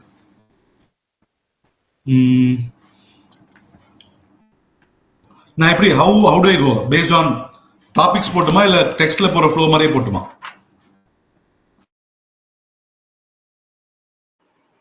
ஒன்னு topic, இன்னொன்னு என்ன சொன்னீங்க, text போற ஃப்ளோவா? நம்ம கோர்ஸ் டெக்ஸ்ட் இருக்கு இல்லையா, அந்த ஃப்ளோலயே போட்டுமான்னு கேக்குறேன். எப்படி உங்களுக்கு போக முடியுமோ போங்க. ஐதர் வே கோர்ஸ் நம்முடைய டெக்ஸ்ட் பிளஸ் நீங்க டாபிக்ஸ் ரெண்டுமே ஒண்ணு தானே? டாபிக்ஸ் மட்டும் போனா சரி, ஓகே. நான் டெக்ஸ்ட் மாதிரியே போறேன். ஆமா, சம் அப் பண்ற மாதிரி இருக்கும் மேம். டாபிக்ஸ் மட்டும் போற மாதிரி இருந்தா, டெக்ஸ்ட்னா it be more detailed. Yes. A little detailed. So my target is to finish this chapter by 8. Papa, order. Yes. பாருங்க. Now, cultivating positive emotions. Okay. So, இதுல வந்து என்னன்னா, whether a person is intrinsically motivated or extrinsically motivated. அந்த word சொல்ற மாதிரி தான். Intrinsic motivation என்னன்னா, I am by default என்னோட மைண்ட் செட்லயே நான் வந்து I am motivated to do something. அது உங்களுக்கு டெஃபினிஷன் கொஞ்சம் பின்னாடி வரேன். எக்ஸ்ட்ரின்சிக் மோட்டிவேஷன் என்னன்னா, there is some reward or there is some set of rules which motivates me to do that. That is called extrinsic motivation. So இதோட linkage அப்புறம் வந்து there is something called signature strength. அதாவது இப்போ எனக்கு ஒரு இண்டிவிஜுவலா வந்து I may feel strong about something. இப்போ ஃபார் எக்ஸாம்பிள் இப்போ என்னோட பர்சனல் எக்ஸாம்பிள் பார்த்தீங்கன்னா, சின்ன வயசுலேருந்தே பார்த்தீங்கன்னா I am good at reading books. எனக்கு எவ்வளோ பெரிய புக்கை கொடுத்தாலும் வித்தின் ஒரு 3 days or 5 days அதை முழுசாக முடிச்சு I can tell you the concepts. But அது ப்ரொலாங்காக இருக்குமாலாம் தெரியல, but I remember that. Or இப்போ ஒரு மூவி பார்த்தோன்னா I can recollect that. I can relate to a present day scenario. So they may have, each individual may have some individual inherent strength. That is called signature strength. And there is something called flow. அதாவது இந்த ஃப்ளோனா என்ன டீட்டெயிலாக சொல்கிறேன். சிம்பிளாக சொல்கிறதுனா, நம்ம அடிக்கடி சொல்கிறோம்ல, ஒரு ஃப்ளோவில் பண்ணிட்டேன் அப்படின்னு சொல்கிறோம்ல, தட் இஸ் கால்ட் ஃப்ளோ. ஒரு ஃப்ளோவில் வந்து நான் இதை முடிச்சிட்டேன், இந்த டாஸ்க்கை நான் பண்ணிட்டேன், ஒரு ஃப்ளோவில் வந்துருச்சு அப்படின்னு சொல்லுவோம். That is called flow. அது டீட்டெயிலாக நம்மளோட அந்த பேரை உச்சரிக்க முடியாத ஒருத்தர் சொல்லுவார். அவர் சொல்லியிருப்பாரு, டீட்டெயிலாக சொல்லியிருப்பாரு. சிஎஸ் ஐகேஎஸ் அவர் சொல்லுவார், பின்னாடி சொல்லுவார். I will come to detail there. And then சேவரிங்னா என்னன்னா, அதாவது we tend to give life a pass, sit and appreciate various good things in our life, all the good things in our life. அதாவது இப்போ இந்த comparison கரெக்டாக இருக்குமான்னு தெரியல, எனக்கு தெரிஞ்சது சொல்கிறேன். இப்போ ஒரு மாடு வந்து நல்லா புல்லுலாம் நல்லா ஒரு ஃபீல்டில் சாப்பிட்டுட்டு ஒரு ஓரமாக உட்காந்து அசை போடுதில்ல, அந்த மாதிரி நல்ல ஹாப்பினஸ் எல்லாத்தையும் நம்ம வந்து ஒரு பாயிண்ட் ஆஃப் டைம்ல உட்காந்து we tend to think and அதேதான்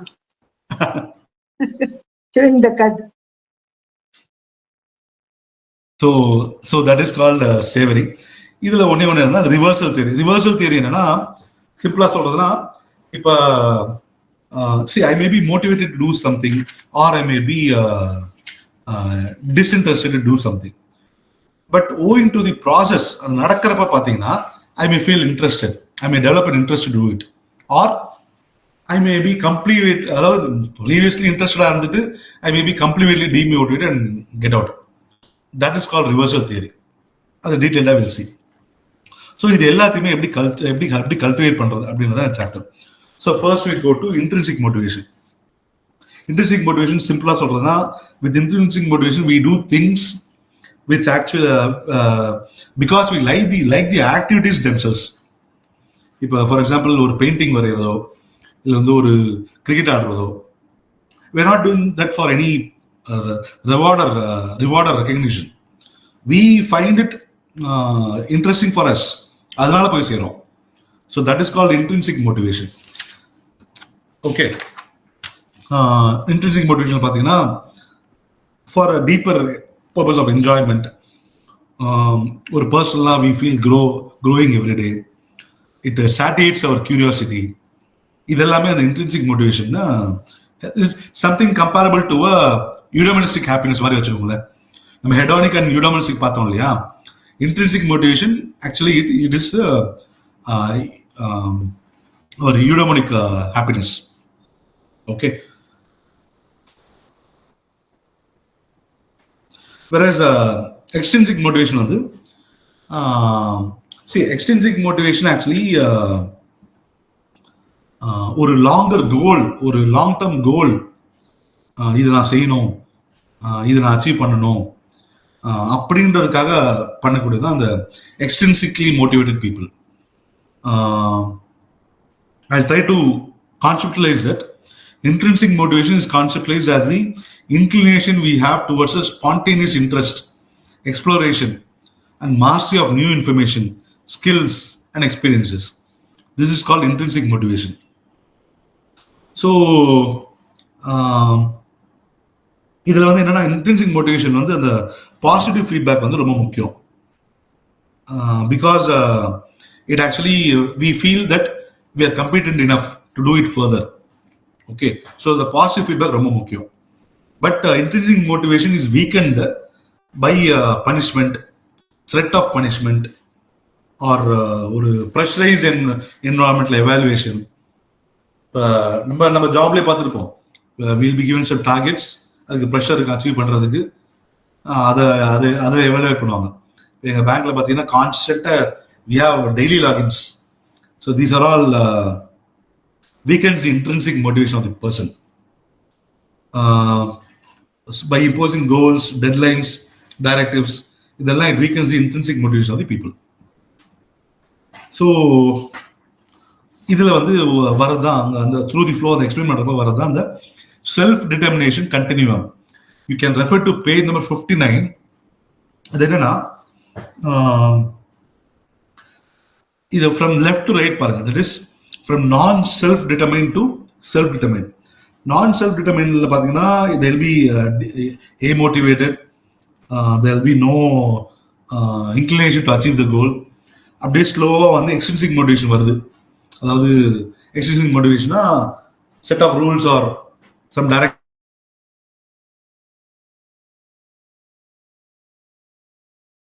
regulation, identified regulation and then integrated regulation. அது என்னன்றது அப்படியே பிரீஃபாக நான் சொல்கிறேன். And finally it moves to intrinsic regulation, அதாவது intrinsic motivation.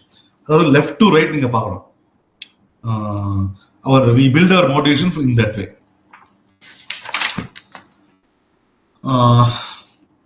So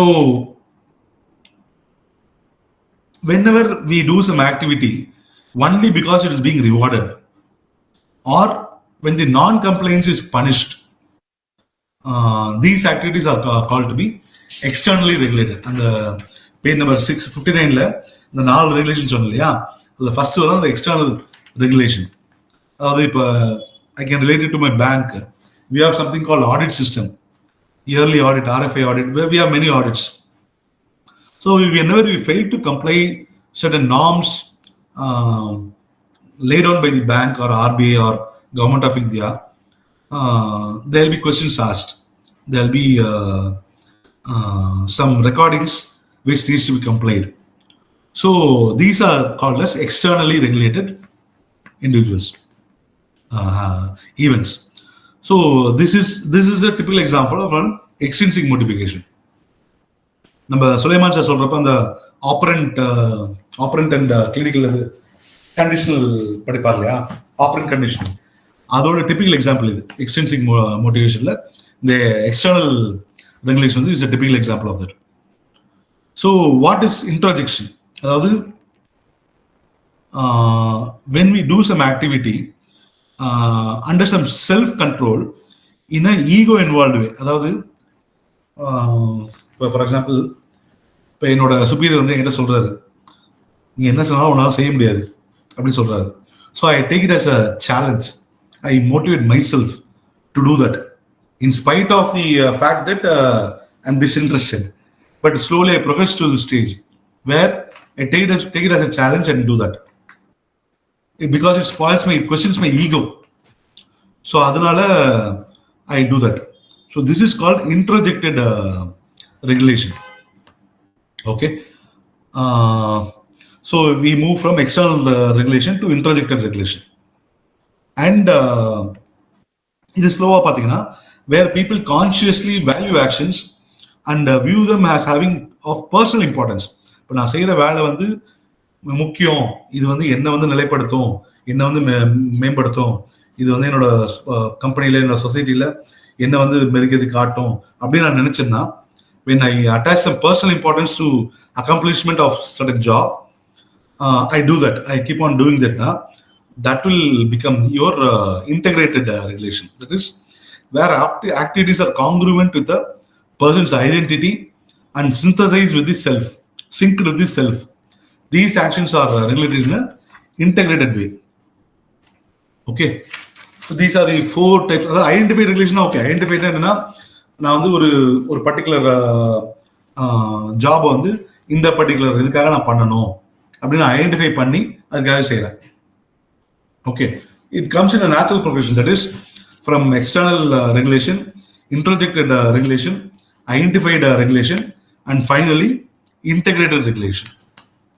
Okay, so this is what is called as extrinsic motivation. So இது அப்படியே பண்ண நாளடைவில் பார்த்தீங்கன்னா we develop what is called as intrinsic motivation. So what is intrinsic motivation?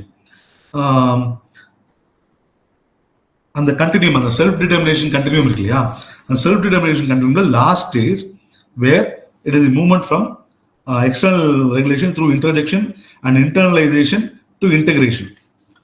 I hope I already explain about internalization, externalization லாஸ்ட் கிளாஸ்ல சொன்ன மாதிரி ஞாபகம். இன்டர்னலைசேஷன் அண்ட் எக்ஸ்டர்னலைசேஷன், அதாவது விமன் ஜெண்டர் பேசும்போது நான் சொல்லியிருப்பேன். That is women tend to be reporting extremities of yes, yeah, அதுல சொல்லும்போது சொல்லிருப்பேன் இன்டர்னலைசேஷன். அதாவது என்னன்னா அது என்னோடது, அதாவது எனக்கு சார்ந்தது அப்படின்னு சொல்லிட்டு I try to internalise. So this is what is called as அந்த இன்டர்னலைசேஷன். அதாவது it is a progression from the external regulation, introjection and internalization to integration. So அப்படி வரப்ப பார்த்தீங்கன்னா especially children they internalize and integrate more and more regulations, and gradually what happens, their autonomy gets increased when they do. அவங்க parents expect பண்றதை அவங்க பண்ணிட்டாங்கன்னா they tend to feel happy and they tend to do what they are interested in, be it academics or whatever ஏதோ. So என்ன ஆகுதுன்னா they become intrinsically motivated to do that.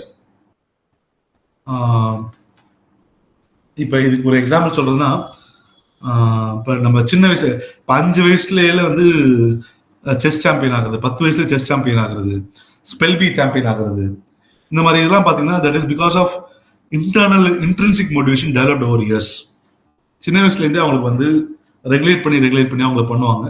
So over time the child develops an understanding that okay this is good for me, this allows me to do lot of things which I earn to do. அப்படின்னா they are intrinsically motivated to do that. That is called as intrinsic motivation. So generally speaking, a parenting style which is supportive rather than controlling fosters intrinsic motivation. So a supportive parenting is essential. And also in schools பார்த்தீங்கன்னா teachers who are supportive, who adopt a supportive method rather than a punitive, critical style, they enhance the students' intrinsic motivation. Okay. So when do we, in what activities we develop intrinsic motivation? 3 சொல்றாங்க. Bandura, they say 3 things. That is, when it is moderately challenging, in those activities, in those areas that we feel that we can do well, and those that gives us satisfaction.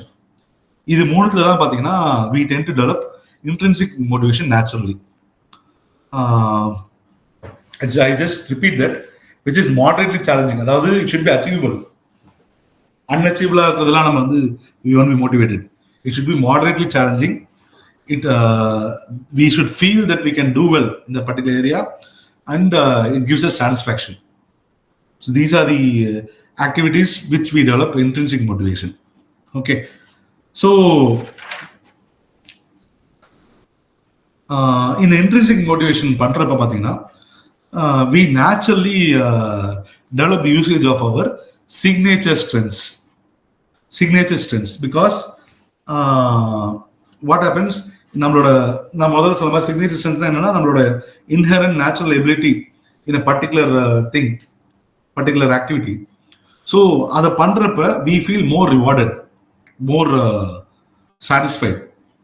So அதனால இந்த intrinsic மோட்டிவேஷனுக்கு use ஆகக்கூடிய முக்கியமானது தான் signature strength.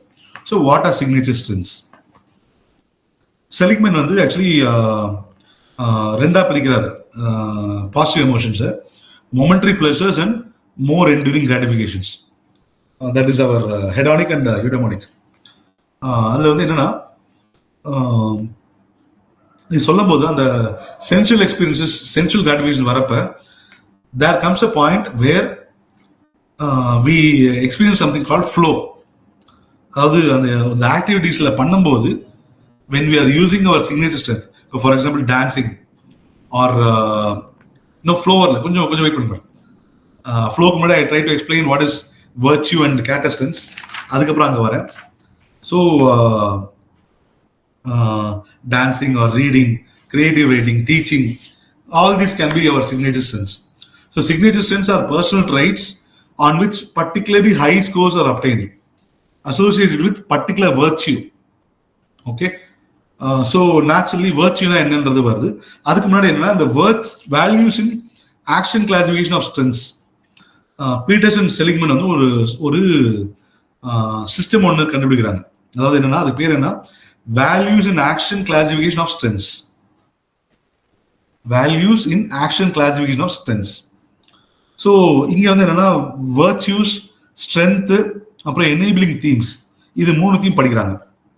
So virtues are actually core characteristics which are from historical point of view காலம் தொன்று தொட்டு பார்த்தீங்கன்னா வி வேல்யூ இட் மோர். இப்போ for example there are 6 virtues which are being discussed in our text throughout. That is wisdom, courage, humanity, justice, temperance and transcendence. It follows actually wisdom. அதாவது நம்ம படிக்க நிறைய விஷயம் தெரிஞ்சுக்க அனுபவத்தில் we develop curiosity, love of learning, good judgment, emotional intelligence. இதெல்லாம் பார்த்தீங்கன்னா இதெல்லாம் கம்ப்ரைஸ் பண்ணுறது தான் அந்த wisdom. Actually wise people tend to see the larger picture, bigger picture. Okay, so அது வரப்ப naturally we develop courage. That is, courage is nothing but the will to accomplish goals in the face of internal or external opposition, and can be achieved through strength of valor, perseverance and integrity. That is courage. So courage lende wisdom and courage naturally we tend to develop good humanity. That is interpersonal competence, kindness namakku varum. We'll become more and more kind, and we tend to love, and our capacity enhances. So that is humanity. And then justice. So ஒரு பெரிய கம்யூனிட்டியில what is just, what is strength of teamwork, what is fairness, what is leadership, இந்த கான்செப்ட்லாம் வருது. that is called virtue of leader, justice. And then there's something called virtue of temperance. டெம்பரன்ஸ்னா சிம்பிளா சொல்லணும்னா அடக்கம் சொல்லாம, அடக்கம் நம்மளோட இலக்கியத்துல சொல்லுவாங்கல்ல, நம்மளோட ஐம்புலங்களையும் அடக்குனா we'll be able to achieve more அப்படின்னு சொல்லுவாங்க. That is called temperance. It is actually moderate expression of our appetite. நம்மளோட எனர்ஜியில moderate expression, so that we develop something called self-control, prudence and modesty. So that is called temperance. And then there's finally there's a virtue of transcendence. Transcendence is ஒரு wider universe ஓட attach பண்ணிக்கூடியது. Through the strengths of beauty, excellence, gratitude, optimism, spirituality, அது எல்லாமே combine பண்ணி வருது. So இந்த 6 virtue இருக்கு இல்லையா,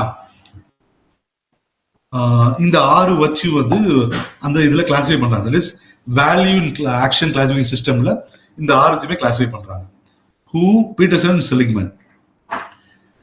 okay, so இந்த 6 வர்ச்சுமே நம்ம பண்றதுக்கு, நம்ம அதை அச்சீவ் பண்றதுக்கு, டெவலப் பண்றதுக்கு we need some strengths. So those are called character strengths. Character strengths are actually routes for achieving virtues, pathways to achieve virtues. So in the character strengthன்றது கிளாசிஃபை பண்றதுக்கு globally it should be uniform. இந்த values in action classification systemல ஒரு particular அட்ரிபியூட்டை வந்து strength, ஒரு character ஸ்ட்ரென்த்ன்றது நமக்கு finalise பண்றதுக்கு it should be globally available. So அதுக்கு அப்ப அவங்க கொண்டு வரதான் பார்த்தீங்கன்னா இன்டெலிஜென்ஸ், கிளென்லினஸ், ஃபர்கிவ்னஸ், ஃப்ருகாலிட்டி, இது எல்லாமே கேரக்டர் ஸ்ட்ரென்த்னு வராங்க. ஸோ இப்போ ஃபார் எக்ஸாம்பிள் நம்ம இப்போ Bruce Lee, if there is any follower of Bruce Lee, அவர் வந்து நிறைய வந்து ஃபிளெக்சிபிலிட்டி பற்றி நிறைய பேசுவார். That is we have to adapt, we must be like river. தண்ணி வந்து எப்படி அந்த கப்பில் இருந்தால் அந்த கப் ஆகிடுதோ, இல்லை ஒரு நிலத்துல இருந்தால் நிலம் ஆகிடுதோ, டேம்ல இருந்தால் டேம் ஆகிடுதோ, அந்த மாதிரி we must adapt to situations அப்படின்னு சொல்லுவார். We must be flexible, be in martial art or life, we should be flexible அப்படின்னு சொல்லுவார். So this flexibility cannot be an uniform characteristic. அது வந்து சர்டன் கல்ச்சர்ஸ்ல it is there, but it need not be there in all the cultures. So அதனால flexibility is not considered as a character strength. அந்த மாதிரி பிரிக்கிறாங்க, குளோபல்ல available ஸ்ட்ரென்த்ஸை வந்து பிரிக்கிறாங்க. So இந்த 6 வர்ச்சு இருக்கு இல்லையா, wisdom, courage, humanity, justice, temperance and transcendence. இதை அச்சீவ் பண்றதுக்கு we need to have some strengths. நான் முதல்ல சொல்ற மாதிரி விஸ்டம்க்கு பார்த்தீங்கன்னா love of learning, curiosity, good judgment, emotional intelligence, capacity to see the larger picture. கரேஜ்னா we need valor, perseverance and integrity. Humanity slides மாறுதா மேடம்? ஸ்லைட்ஸ் மாத்துறீங்களா? நோ நான் இது ஸ்லைடா பண்ணல madam. Okay okay fine fine fine fine. ஸ்லைட்ல நான் ஸ்ட்ரைட்டா இதுக்கு தான் பேர் பண்ணேன். That is okay okay okay. இந்த 6 broad கிளாசிஃபிகேஷன், விஸ்டம், கரேஜ், ஹியூமனிட்டி சொன்னீங்க, அப்புறம் ஜஸ்டிஸ் சொன்னீங்க, அப்புறம் what else? Temperance and transcendence. Transcendence temperance and transcendence. Okay okay. நான் ஷேர் திஸ் நோட்ஸ், அதை நான் செப்பரேட்டா பண்ணிட்டு அனுப்புறேன். Virtues and related characteristics. Okay. So இது ஓனது, அதாவது இப்போ ஃபார் எக்ஸாம்பிள் டெம்பரன்ஸ்னா பார்த்தீங்கன்னா நான் முதல் சொன்ன மாதிரி அடக்கம், தன்னடக்கம், ஐம்புலங்களையும் அடக்கத்தில் பார்த்தீங்கன்னா self control, prudence, modesty, all these are characteristics. And so இதுதான் இந்த கேரக்டரிஸ்டிக்ஸ். இதை வந்து கிளாஸிஃபை பண்ணுறாங்க. தென் எனேபிளிங் தீம்ஸ். எனேபிளிங் தீம்ஸ் என்னன்னா, ஒரு பர்டிகுலர் சுச்சுவேஷனில், given situationல how our character strengths lead to virtues. They are enabling factors. Enabling themes are factors that lead people to manifest a given character strength in given situations, and they become virtues of that person. These are enabling themes. For example, நம்மளுக்கு வந்து ஒரு நல்ல mentor, இல்லை ஒரு நல்ல guide பண்ணக்கூடிய ஒரு even our own peer or a father, they all become enablers for furthering our character strength. So இதுதான் the enabling themes. So இந்த value in action inventory of strengthsல பார்த்தீங்கன்னா ஒரு 240 items scale ஒன்று ப்ரிப்பேர் பண்றாங்க, value in action inventory of strengths அப்படின்னு சொல்லிட்டு. இங்கதான் the big 5 personality traits introduce பண்றாங்க. the big 5 personality traits வந்து உங்களுக்கு நெக்ஸ்ட் சாப்டர்ல படிப்போம். Simply, I have already dealt with ocean, that is openness, conscientiousness, extroversion. Yes, extraversion, agreeableness and neuroticism. So அந்த 5 முக்கியமான ட்ரைட்டை வந்து அவங்க ஸ்டடி பண்றாங்க இந்த VIAIS, that is value in action inventory of strengths. 240 item strength, அதை வந்து இவங்க ஸ்டடி பண்றாங்க. ஸோ இந்த ஃபீல்ட் ஆஃப் பாசிட்டிவ் சைக்காலஜியில் இது ஒரு ஃப்ரேம் ஒர்க் மாதிரி ஆயிடுது. ஓகே. தென் சிக்னேச்சர் ஸ்ட்ரென்த்ஸில் வந்து நம்மளுக்கு வந்து எங்கெங்கெல்லாம் கட்டாயம் யூஸ் பண்ணணும் அப்படின்னு சொல்லிட்டு ஒரு இடத்துல சொல்கிறாங்க. பேஜ் நம்பர் 65ல எங்கன்னா with our romantic partners, with our children, in our work setting and our leisure activities. So when we use our character strengths in these areas, we tend to be better, we tend to be seen better, perceived better. So then comes your reversal theory. Reversal theory 5 minutes and flow 5 minutes. I have to quickly run. So reversal theory. இது என்னன்னா ஒரு there are some many motivational paradox. That is, நான் முதல்ல சொன்ன மாதிரி ஒரு கோலை achieve பண்றப்ப suddenly we develop some indifference to that goal. And ஸ்டார்டிங்ல மோட்டிவேட்டா இருந்துட்டு அதுக்கப்புறம் நம்ம we develop some indifference, or ஸ்டார்டிங்ல we feel distant about that goal and over time we attach ourselves to that goal. So இந்த மாதிரி motivational paradoxலாம் நிறைய இருக்கு. So in reversal theory it is assumed that At any given moment, our motivation will be characterized by our status with respect to pairs of meta motivation states. And the meta motivation state தான் பார்த்தீங்கன்னா டெல்லிக் and பாராட்டலிக் state. So டெல்லிக் ஸ்டேட்னா என்ன, பாராட்டலிக் ஸ்டேட்னா என்ன? இதுல வந்து என்னன்னா இது எல்லாமே வந்து நாளைக்கு காலையில சாப்பாடு வேண்டாம், நாளைக்கு காலையில சாப்பிடாம இருக்கோம், நாளைக்கு நைட் வேணா சாப்பிடாம இருக்கேன்.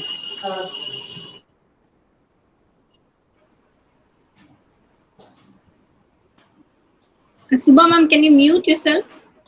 சித்ரா மேம், யா Chitra ma'am. சாரி. சாப்பாடு வேணுன்ற என்ன மாதிரி ஸ்டேட் நான் யோசிச்சுட்டு இருக்கேன். பாராட்டலிக்ல கிளாஸிஃபை பண்ணேன். ஓகே ஸோ டெலிக் ஸ்டேட் என்னன்னா we actually plan and do the task in a serious way. ஒரு focused we plan and do that. That is called a telic state. We are actually completely self-controlled. Okay. We never lose track of the present. That is a telic state. Whereas in a paratelic state, on the particular activity, we develop keen interest. ரொம்ப even வெறித்தனமாக கூட அது நம்மளுக்கு பிடிச்சி போயிடுச்சுன்னா we tend to do that. So we lose self-control even. But we do that in a wonderful way. Okay, that is paratelic state. Okay, I hope I'm clear. Telic and paratelic. Telic state வந்து it is more low level. இன்னொரு சொல்றேன். Telic state வந்து it is more of extrinsic motivation. We tend to go do about a particular task ஒரு இதை particular plan பண்ணி systematic wayல in a serious manner we are going to do it. That is the telic state. Paratelic state வந்து intrinsic motivation. அதாவது we do the job because we like the job. We நம்ம final கோலை பத்தி நம்ம கவலைப்பட போறது இல்லை. What will happen ultimately நம்ம கவலைப்பட போறது இல்லை. We become so interested, so in the moment, so that we do that. Okay, that is called a paratelic state. But paratelic state வந்து it is more associated with plainness and fun only. Okay. So in a telic state பாத்தீங்கன்னா there is a low level of physiological arousal and a positive hedonic tone or experience. அப்போ வந்து it is dominant tone வந்து relaxation. Whereas in a paratelic state, when there is a low level of arousal and an unpleasant hedonic tone, the dominant function is boredom. Okay. So in the that is a relaxation, boredom. இதுல இருந்து how we suddenly shift to being constantly motivated. அதுதான் அந்த meta motivational state. Reversal or shift from meta motivational state to another due to frustration, satiation, or changes in the situation or social context. This is called as reversal effect, the reversal theory. Okay. Maybe நீங்க என்ன நினைச்சுக்கலாம், ஒரு roller coaster example அதுதான். ஒரு roller coaster போறாங்க இல்லையா, they do that fun activity. அதுல வந்து when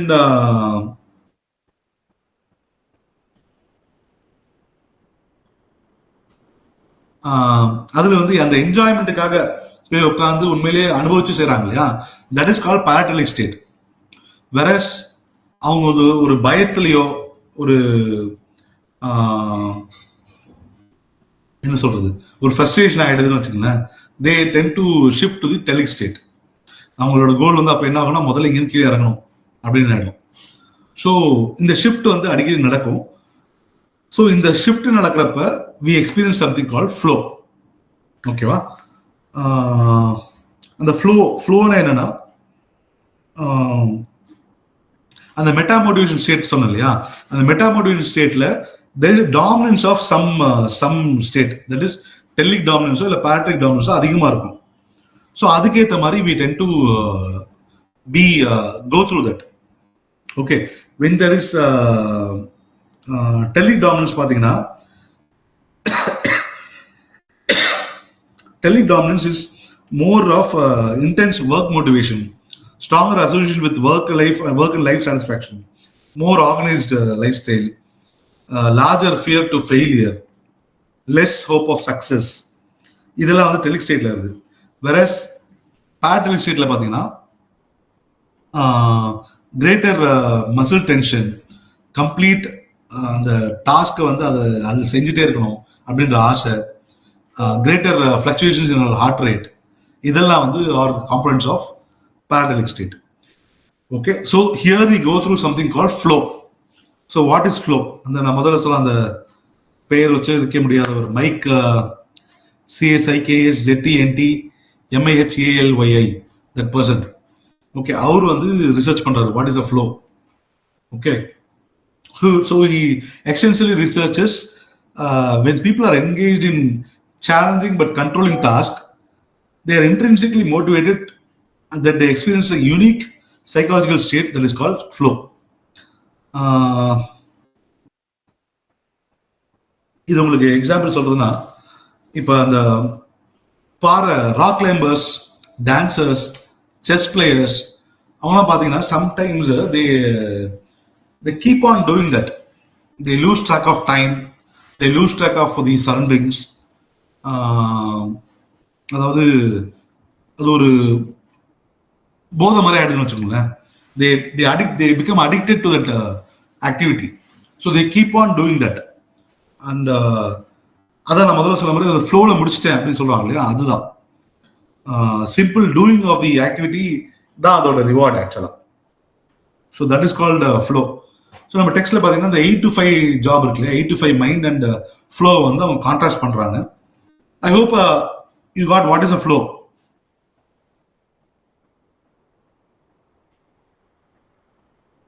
okay, so அந்த 8 to 5யும் ஃப்ளோயும் கான்ட்ராஸ்ட் பண்ணுறாங்க. அதாவது என்னன்னா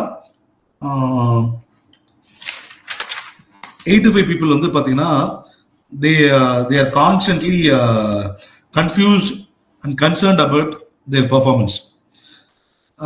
Whereas in flow பார்த்தீங்கன்னா the clarity of action, அவங்க என்ன செய்கிறாங்கன்னு ரொம்ப பிடிச்சி போய் தான் செய்கிறாங்க. So there is no confusion about the goal, about the action. Okay. And moreover, flow வந்து there is no lack of attention. They are completely engrossed in that work. Whereas in 8 to 5 they can always lose attention and focus. And time is not an issue in flow. Whereas in 8 to 5 they are very particular about time. And flow is actually associated with enjoyment. And finally அதை முடிச்சுட்டு பார்த்தீங்கன்னா wow, that is great அப்படின்னு அந்த feeling, that is what is called as flow. Whereas 8 to 5 அது கிடையாது. 8 to 5 பார்த்தீங்கன்னா they feel stressed and they always aspire for a weekend. Okay. So what are the possible situations or circumstances? Give me a minute, 1 minute.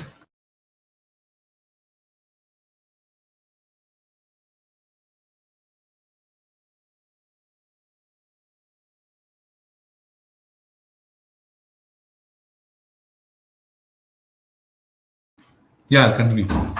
So flowல வந்து நமக்கு வந்து என்னென்ன what are the possible factors that can enhance our chances of flow அப்படின்னு சொல்றாங்க. அது என்னன்னா goals வந்து ரொம்ப கிளியரா இருக்கணும், இமீடியட்டா ஃபீட்பேக் வரணும், அண்ட் டைம் பர்செப்ஷன் பத்தி நமக்கு கவலை இருக்கக்கூடாது. there must be no other threat or no other botheration. So இந்த மாதிரிலாம் இருக்கப்போ பார்த்தீங்கன்னா people experience flow. It must be intrinsically rewarding. First அதுதான் அவங்களுக்கு வந்து intrinsically it must be motivated to do that. So the activities that lead to flow experience are called as autotelic activities. Autotelic na da auto na self, telic na goal. So self goal, whatever activity that lead to flow experience are called autotelic activities. These are activities that arise from activities which are not done for some anticipated future benefit, but because the activity in itself is intrinsically and immediately rewarding. These are called autotelic activities. Okay. So the flow characteristics வந்து சொல்றாங்க. Quick, I'll just tell the headings alone. challenging activities that require skill, clear goals and immediate feedback, concentration and lack of self-awareness. In flow experience, they tend to be losing self-awareness also because they are completely engrossed in that work, in that activity. And transformation of time. And conditions that lead to flow. இதெல்லாமே characteristics of a flow. இதுல என்னன்னா ஒரு point சொல்றாங்க, that is அந்த ஒரு temporary loss of self awareness இருக்குல்ல அந்த ஃப்ளோவில் இருக்கப்ப, அது முடிஞ்சதுக்கு அப்புறம் ஆஃப்டர் தி ஃப்ளோ எக்ஸ்பீரியன்ஸ் பார்த்தோம்னா நம்மளோட sense of self will become strengthen because we feel accomplished. நான் சாதிச்சிட்டேன் அப்படின்னு சொல்லிட்டு we feel that. So our sense of self actually enlarges. Okay. Then they talk about creating flow in relationship with our children. The optimal levels of clarity, centering, choice, commitment, and adequate challenges. இதெல்லாம் நம்ம set பண்ணி கொடுத்தோம்னா our children may experience flow. அது வந்து eastern society அந்த individual society எதுவுமே compare பண்றாங்க. And then how to measure flow. There are two main ways of measuring flow. That is completion of a questionnaire on the something called as experience sampling method. And the second way of assessing flow is நான் அதில் ஏற்கனவே பேசி பண்ண நினைக்கிறேன், ஒரு page மாதிரி கொண்டு போயிட்டு அவங்க எப்பப்பெல்லாம் ஹாப்பியாக இருக்கோ அவங்க ரெக்கார்ட் பண்ணணும். தட் வில் அது ஒரு நம்மளோட மொபைல் அலாம் மாதிரி இட் வில் கான்ஸ்டன்ட்லி சே இந்த பர்டிகுலர் இன்ஸ்டன்ட்ல you felt happy, you felt high. அதனால அது அப்படியே கான்ஸ்டன்டா சொல்லிட்டே இருக்கும். So these are all the mechanism to measure flow. Okay. And naturally பார்த்தீங்கன்னா தென் கம்ஸ் சேவரிங். சேவரிங்கிறது நான் ஆல்ரெடி சொன்னதுதான், அந்த மேலின் படத்தில் சொன்ன அந்த எக்ஸாம்பிள் தான். That is people have capacities to attend to, appreciate and enhance the positive experiences in life. So இதுதான் the savoring ஓட basic assumption. So appreciation and enjoyment arise from immersing ourselves in the beauty of colors, beauty of the music or whatever. நமக்கு எது பிடிச்சிருக்கோ அது. ஒரு நல்ல சன்செட்டை பார்த்து நம்ம வந்து we feel happy. That is savoring actually. So there are three preconditions for savoring to happen. That is, we must have a sense of immediacy. அதாவது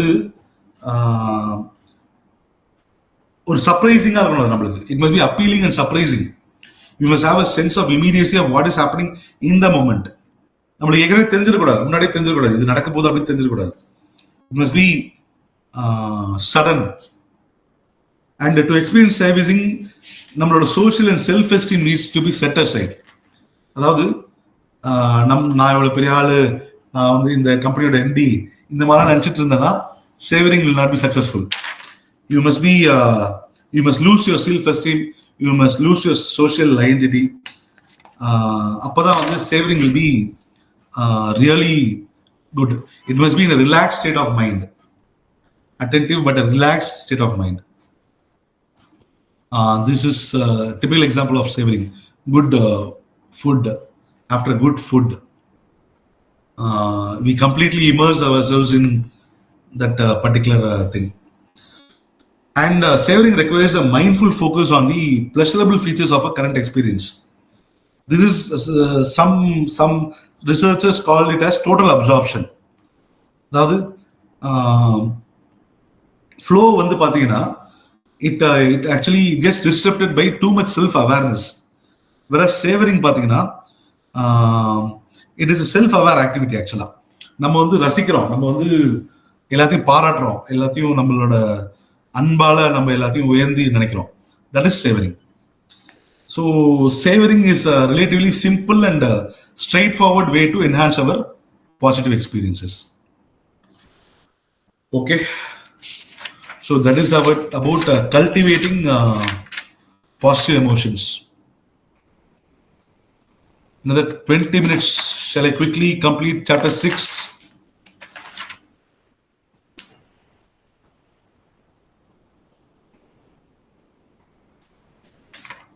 Madam?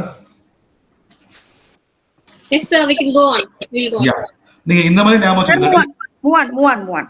Cultivating positive emotions இந்த நம்ம டெக்ஸ்ட்ல இருக்க ஃப்ளோலயே ஞாபகம் வச்சுங்க, அதான் உங்களுக்கு ஈஸியா இருக்கும். இன்ட்ரின்சிக் மோட்டிவேஷன்,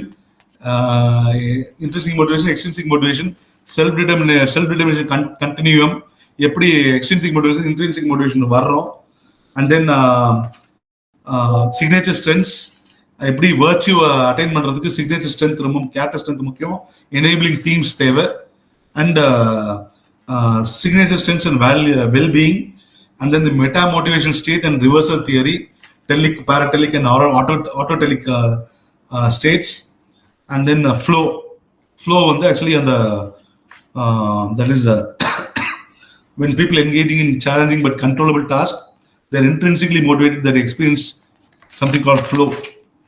So அந்த flow இது பண்றதுக்கு 8 to 5 people versus flow, and then what are the conditions to create a flow, how we can help our children experience flow, and then finally savoring. So that is about cultivation of positive emotions. Then we move on to positive traits. I think I'll stop at this positive trait. I thought of finishing positive beliefs also, but trait oda na nirthikren ena romba too much aidum adukaprom. So positive traits. So what is a trait? அதாவது நம்மளோட நமக்குள்ளாரே இருக்க திறமை, அதை வந்து நம்ம வந்து எப்படி வந்து வெளி உலகத்தை வந்து நம்ம அதை எப்படி யூஸ் பண்ண போறோம், எப்படி பார்க்க போறோம், எப்படி அதை ஃபிகரைஸ் பண்ண இமேஜின் பண்ண போறோம், இது எல்லாத்துக்கும் உதவுறது தான் அந்த trait. Traits are internal dispositions that colour how we see and interpret the world. They actually give meaning to our life events, the choices we make, the goals we select, and the actions we take. அது எல்லாத்துக்குமே it influences. So டேனர் வந்து இது வந்து top down effect on health and happiness சொல்றாரு, on wellbeing சொல்றாரு. So நம்ம அந்த past traumatic growth பத்தி படித்தோம். பாசிட்டிவ் சைக்காலஜியில் ஃபர்ஸ்ட் இன்ட்ரடியூஸ் பண்றப்ப ஐ set something about post traumatic growth. So அந்த போஸ்ட் ட்ரோமேட்டிக் க்ரோத்ல வந்து பார்த்தீங்கன்னா how significant positive lessons can result from negative experiences, resilience, அதெல்லாமே வருது அப்படின்னு சொல்லிட்டு நம்ம படிக்கிறோம். ஸோ அதில் வந்து sometimes what happens, even giving up some personal aspirations can be a positive adaptation for some people, to avoid the pointless search of unattainable goals. That can also be a positive thing for some. And then அதாவது அவங்களோட ஃபேமிலியை அதிகமாக மதிச்சாங்கன்னா they tend to be less appreciative of work.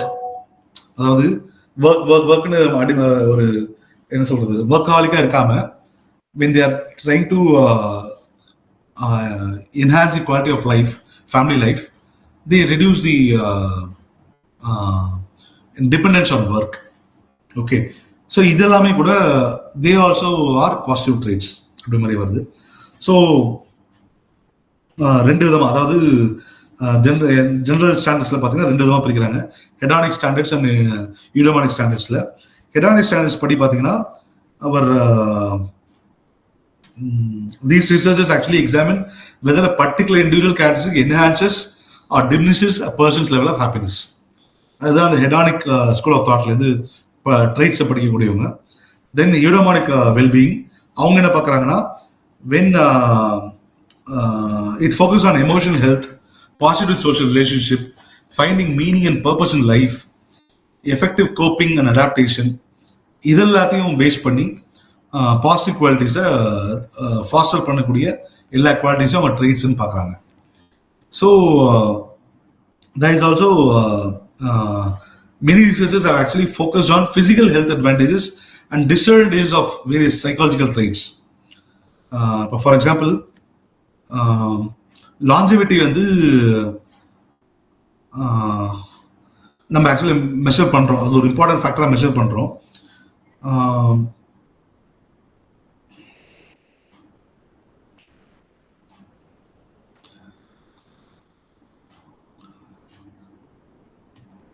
அதாவது இந்த physical health aspects எல்லாத்தையுமே வந்து psychological ட்ரேட்ஸ்க்கு measure பண்றாங்க. That is the third These also researchers do study on that. Okay, so when there is a morally virtuous behavior, strength of character, இதெல்லாம் வந்து பாத்தீங்கன்னா யூனிஃபார்மா எல்லா கல்ச்சர்லயும் they are considered as virtues, they are considered as good characters. So other than that நம்ம எப்படி வந்து traits வந்து classify பண்றோம் அப்படின்றது வருது. So when there's something here comes personality. பர்சனாலிட்டியில வந்து ஃபர்ஸ்ட் சொல்றது பாத்தீங்கன்னா நம்மளோட பால் மீல் அப்படின்னு ஒருத்தவர் வந்து he says compelling description of the individual differences in people's ability for experiencing of pleasure. அந்த எபிலிட்டியை வந்து ஹெடானிக் கெப்பாசிட்டி அப்படின்னு சொல்றாரு. அவர் ரொம்ப கலைக்கில சொல்றதுதான் பாத்தீங்கன்னா செரிபிரல் ஜாய் ஜூஸ் அப்படின்னு சொல்றாரு. ஸோ இந்த ஹெடானிக் கெப்பாசிட்டி அதிகமாக இருக்கவங்க பார்த்தீங்கன்னா they will be extroverted. Extraversion only lead to hedonic capacity அப்படின்னு சொல்றாரு. ஸோ அங்கே வந்து அந்த கிளாசிஃபிகேஷன் வரப்போ பார்த்தீங்கன்னா something call physical and negative affectivity scale, PANA scale, PANA scale, physical and negative affectivity scale. This was developed to provide a simple measure for emotional experience. So இந்த PANA scale பார்த்தீங்கன்னா நிறைய measure பண்ணாது. That is positive and negative affectivity எப்படி வந்து அந்த ட்ரைட்டுக்கு வந்து டெவலப்மெண்ட்டுக்கு useful ஆகுது, இது எல்லாமே ரிசர்ச் பண்றாங்க. ஸோ பாசிட்டிவ் எஃபெக்ட் வந்து it becomes one of the predictive components of happiness by default. And then they research about genetics and happiness. அதாவது டெம்பரமெண்ட் வந்து it is more of genetic phenomenon அப்படின்னு சொல்றாங்க. when there is a physical disposition to be happy, to be cheerful in even a challenging environment, that is more of a genetic factor அப்படின்னு சொல்றாங்க.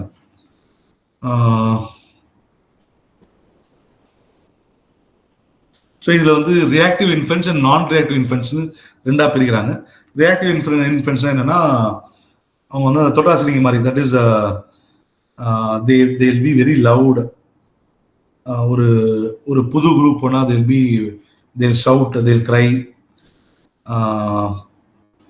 Reactive children are generally more likely to be timid, shy, and they likely to be experience fear. Whereas non-reactive children பார்த்தீங்கன்னா they are more laid back, comfortable with the new situations and environmental situations.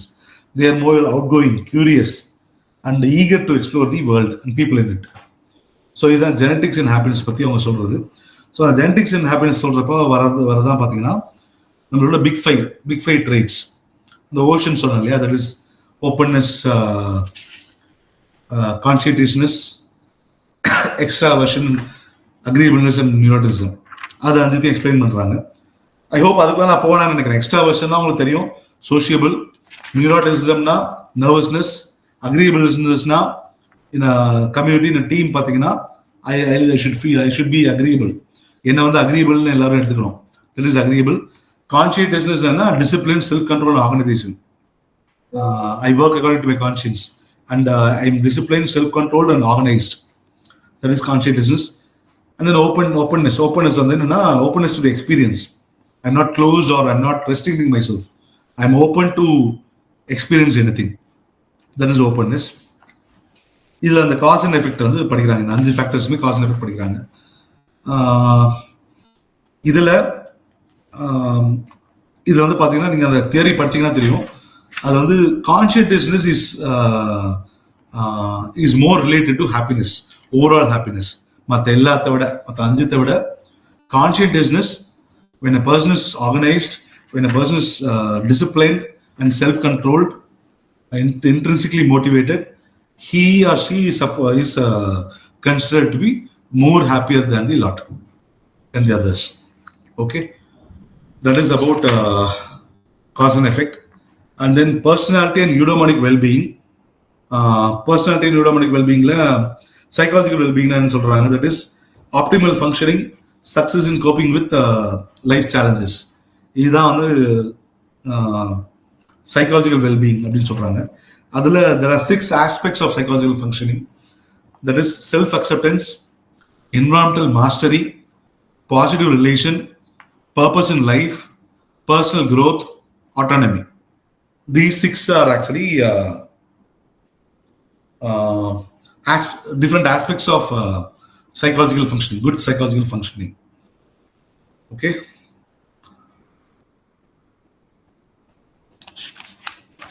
இது நடுவில் நிறைய theory வரும், படிங்க. Normal தான். I mean they are just normal studies and அவங்களோட influence மட்டும் தான் போட்டிருப்பாங்க. தென் அவர் neurobiology and approach motives and avoidance motives. இதை நான் ரொம்ப சிம்பிளா சொல்லிடுறேன். That is there something call behavioural activation system and behavioural inhibition system. Behavioural activation சிஸ்டம்னா அப்ரோச் மோட்டிவ், அதாவது you look forward to face it challenge. That is conceptualized as behavioral activation system. Whereas behavioral inhibition system பாத்தீங்கன்னா avoidance motive. ஒரு particular situation, ஒரு particular challenge you try to avoid it. இது வந்து எப்படின்னா நம்மளோட parentingல தான் இது வந்து வரும். டிஃப்ரெண்ட் parenting styles பேஸ் பண்ணி தான் இந்த behavioral activation systemமும் behavioral avoidance systemமும் inhibition systemமும் வரும் அப்படின்னு சொல்றாங்க. ஸோ இந்த BAs versus BAs ரெண்டு டிஃபரன்ஸ் படிக்கிறாங்க. So that is about this chapter. That is traits, positive traits. I quickly run down, but in the chapter la உங்களுக்கு வந்து அந்த big five மட்டும் தான் often repeated question. அதை தவிர்த்து உங்களுக்கு வந்து வேற எதுவும் பெருசா கேட்கல in our earlier question papers. Can quickly run down. அது ஒன்றும் not so tough. Shall I continue with positive beliefs or I'll continue next day? I think it's already too much. We'll have it tomorrow.